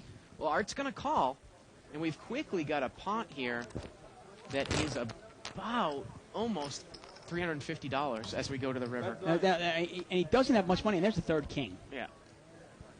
It's the case king, by the way. And Damon bet blind on the river, and Art called the river. Damon bet blind on the river, and Art, what a gift. He's going to double through to the tune of, I mean, that pot is about $800. He's going to double through, going to win about $400. Yeah, I mean, I think Damon just picked the wrong time to make a move there. Yeah. Boy, Damon's a big fan of that kind of stop-and-go play, right? Call the flop, lead on the turn. Yeah, I mean, it would have made sense if he had 7-9. Right. And he's trying to represent 7-9, but you've got to pick your opponent. Like, if he makes that move against Gus, Gus very well might lay down King 7, putting him on 7-9 specifically. You're wondering if Art is thinking that through. Well, the button's going to move over here to Damon. Did you mark King 9? Are you serious? And Gus did mark King 9. I don't even remember. Would the kicker have played? The kicker would have played. Yeah. I can't believe he's just talking Remember, the board was 6-5-4. Let me see on the outside. He did. No, I'm sorry, 8-6-4. I'm going to mug this hand 8-6-5. because you said I play crappy hands. Raise with it. Raise with it? Yeah, go ahead. Francois got ace jack here. He's talking about how he's going to muck without looking. Hold on, let me check. I need to look. I don't look. I'm saying call. No, I don't want you to call. He talks a lot, doesn't he? Nice guy. I mean, I'm friends with him. He talks a lot. Man. And I'm going to raise. I was actually playing with him about a week ago, and I was having a bad day. Yeah. Lost with aces, lost with 2 pair. And he was yabbering in my mouth. I just wanted to turn over and go, listen, I'm not having a good day. Will you shut up? Yeah. All right, go ahead. Well, Francois raised. I do have a lot of respect for his game, and he's a nice guy, so give him that much. Let me make a deal with you because it's big money. You call 20, we'll check it down. Oh, jeez. God. I already know, but I'm going to stick out. No, I have a bucket pair. Ace jack. Call 20 and check it down. So Gus Yeah. calls. What's live? Gus has got a flush draw. Flush draw. That's what's live. God. No matter what I told him, Give him the club. Put up. Oh! No. Turns an 8. Club, then the club. Hold on. Slow. Does Francois have a Lacoste shirt on? What are those little alligators? Yeah. Okay. All that for a $40 pot. Hey, we're having fun here at Live at the Bike. Yep. Some people forget when they're playing poker that it's about fun. You know, you're not here. Most of the players obviously are not professional poker players here to make a living. They're Right. here to have a good time. And obviously these players are having a good time. Bigger than 10 deuce. I didn't. What are you talking about? I knew. I called. Shoot it. I called. Slide, please. Look at all those chips. I would love to have sucked out on that. Oh, there it is, right there. Even though it was no money, it was fun. Is it Lacoste? Lacoste? Yeah. Francois didn't have it on though, right? Something else. What's the Izod then? He had an Izod shirt on. The other one was. Isn't Eyes Out and Lacoste the same thing? They used to be. Getting word. Why are we talking about this? Limped around here. I mean, what are you wearing today? What an interesting outfit. 10, 8, 5 here, rainbow. Life is good. 20. I think Tony is the best hand, huh? Well, Seed 8's going to come out and bet here with King 6. Gus. Actually, and George throws his 5 away. Want me to tell you? I have one pair. And Gus might take this down. Better nine. 2 big cards. Go ahead. Better nine. Yeah, it looks like he is. Half, please. 20. And, yeah, he is going to take it down. Take it down. Nice bet by Gus. Takes it down with nothing. So we get time Pure for stretch. 2 more hands, Dave. 2 more hands. And the button's going to move over here to Gus. Again, join us tomorrow night for $25.30. $25.50, $3,000 minimum, unrestricted, no limit hold'em. Yeah. And is Jonas coming back Riverboat King on Tuesday? I'm not Said he sure. liked the game. Yeah. I'd imagine he would. I mean, he goes where the action is, and if the action's here, he's going to come here. I don't put my money blind. No way, not with this hand. Just $50. 50. Everybody here can afford 50. I can't afford it. It'll be fun. What do you mean? You want to come top 50? It's too much. I can't do it. Boy, we're really lucky that these particular guys got on the table at the end of the night, Dave, because we never would have gotten through the night. Yeah, exactly. Yeah, you can see how long it's taking for hands now. Well, a lot of these guys are good friends, and they're kind of making it Yeah, as slow as possible. right. Five-way action here. You haven't? You should have. Oh, I know I got some of that. Ace, 7, 6, couple spades. Seat 1, Eric's got the ace. George is open-ended. The 6 or the 7? 20. Neither one. I got a $20 bet here by seat 1, Eric, with ace 3. He's also got the ace of spades. No. Gus is in there with jack 7. He's on the button. Let's see if he's going to call. And George is open-ended. Yeah. Now, obviously, his overcards are not valuable, but if he were to hit his, a 10 or a 5, maybe he gets paid off. We'll see. Calling a call here. Here we go to the turn. Turns a 7, and Gus hits trip 7s. Wow. Eric's going to bet again. Bets 40. 40s, as the dealer says. 140. And Gus is going to raise it up 100 more. Yeah, and Eric doesn't have. I mean, he can't even really beat an ace. Did he just raise you? He can't really beat an ace. I know you don't have a 7 because you told me you didn't have one. And Yeah, is Eric going to call? Eric calls. Wait, oh, Really? wait a minute. No, I thought he was cutting chips out. I mean, his 3 doesn't even play. I mean, right Right. now Eric's got aces and 7s with a 6 kicker. All right, Gus, you make a move on me, man. I'm not making a move. Come on, you know I would make a move. It's not a move. There you go. He folds. What's up with that? You faking somebody? Or you doing the... Gus says, I wouldn't make a move on you. It's not like it's like a bad thing to make a move. Some people take like a personal affront to it. This is going to be the last hand of the night, Dave. Always a pleasure. Always. Again, join us tomorrow night. Yeah, another night in the anals of Live at the Bike. The Angels.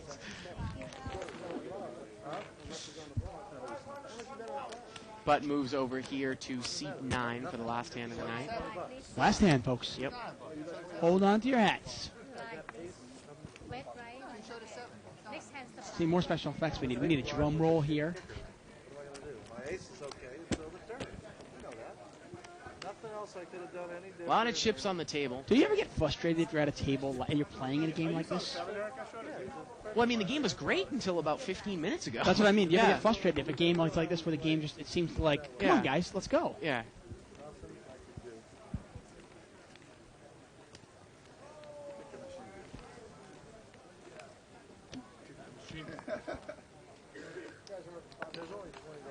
Gus here's got King Deuce of Hearts. He's He's going going to to limp in, yeah. 7 minute race.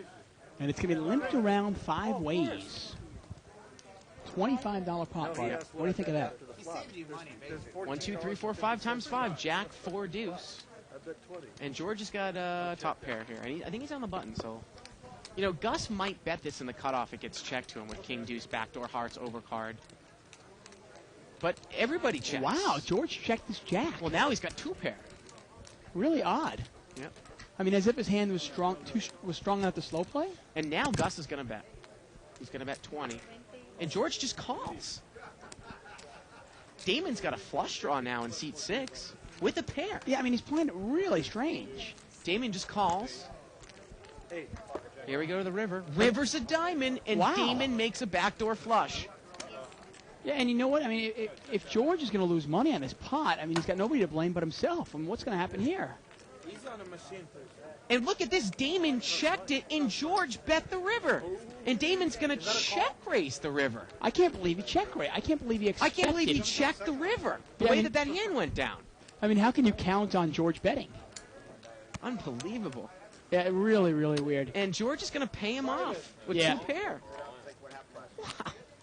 What a quirky last hand of the night. Yeah, and sometimes, you know what? It's better to take down a small pot than lose a big one, folks. Alrighty. Well, that's going to do it for us tonight. As Man. always, A pleasure.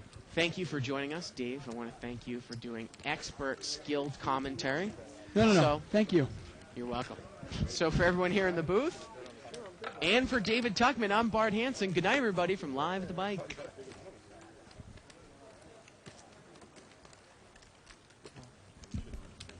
And it's closer than you think.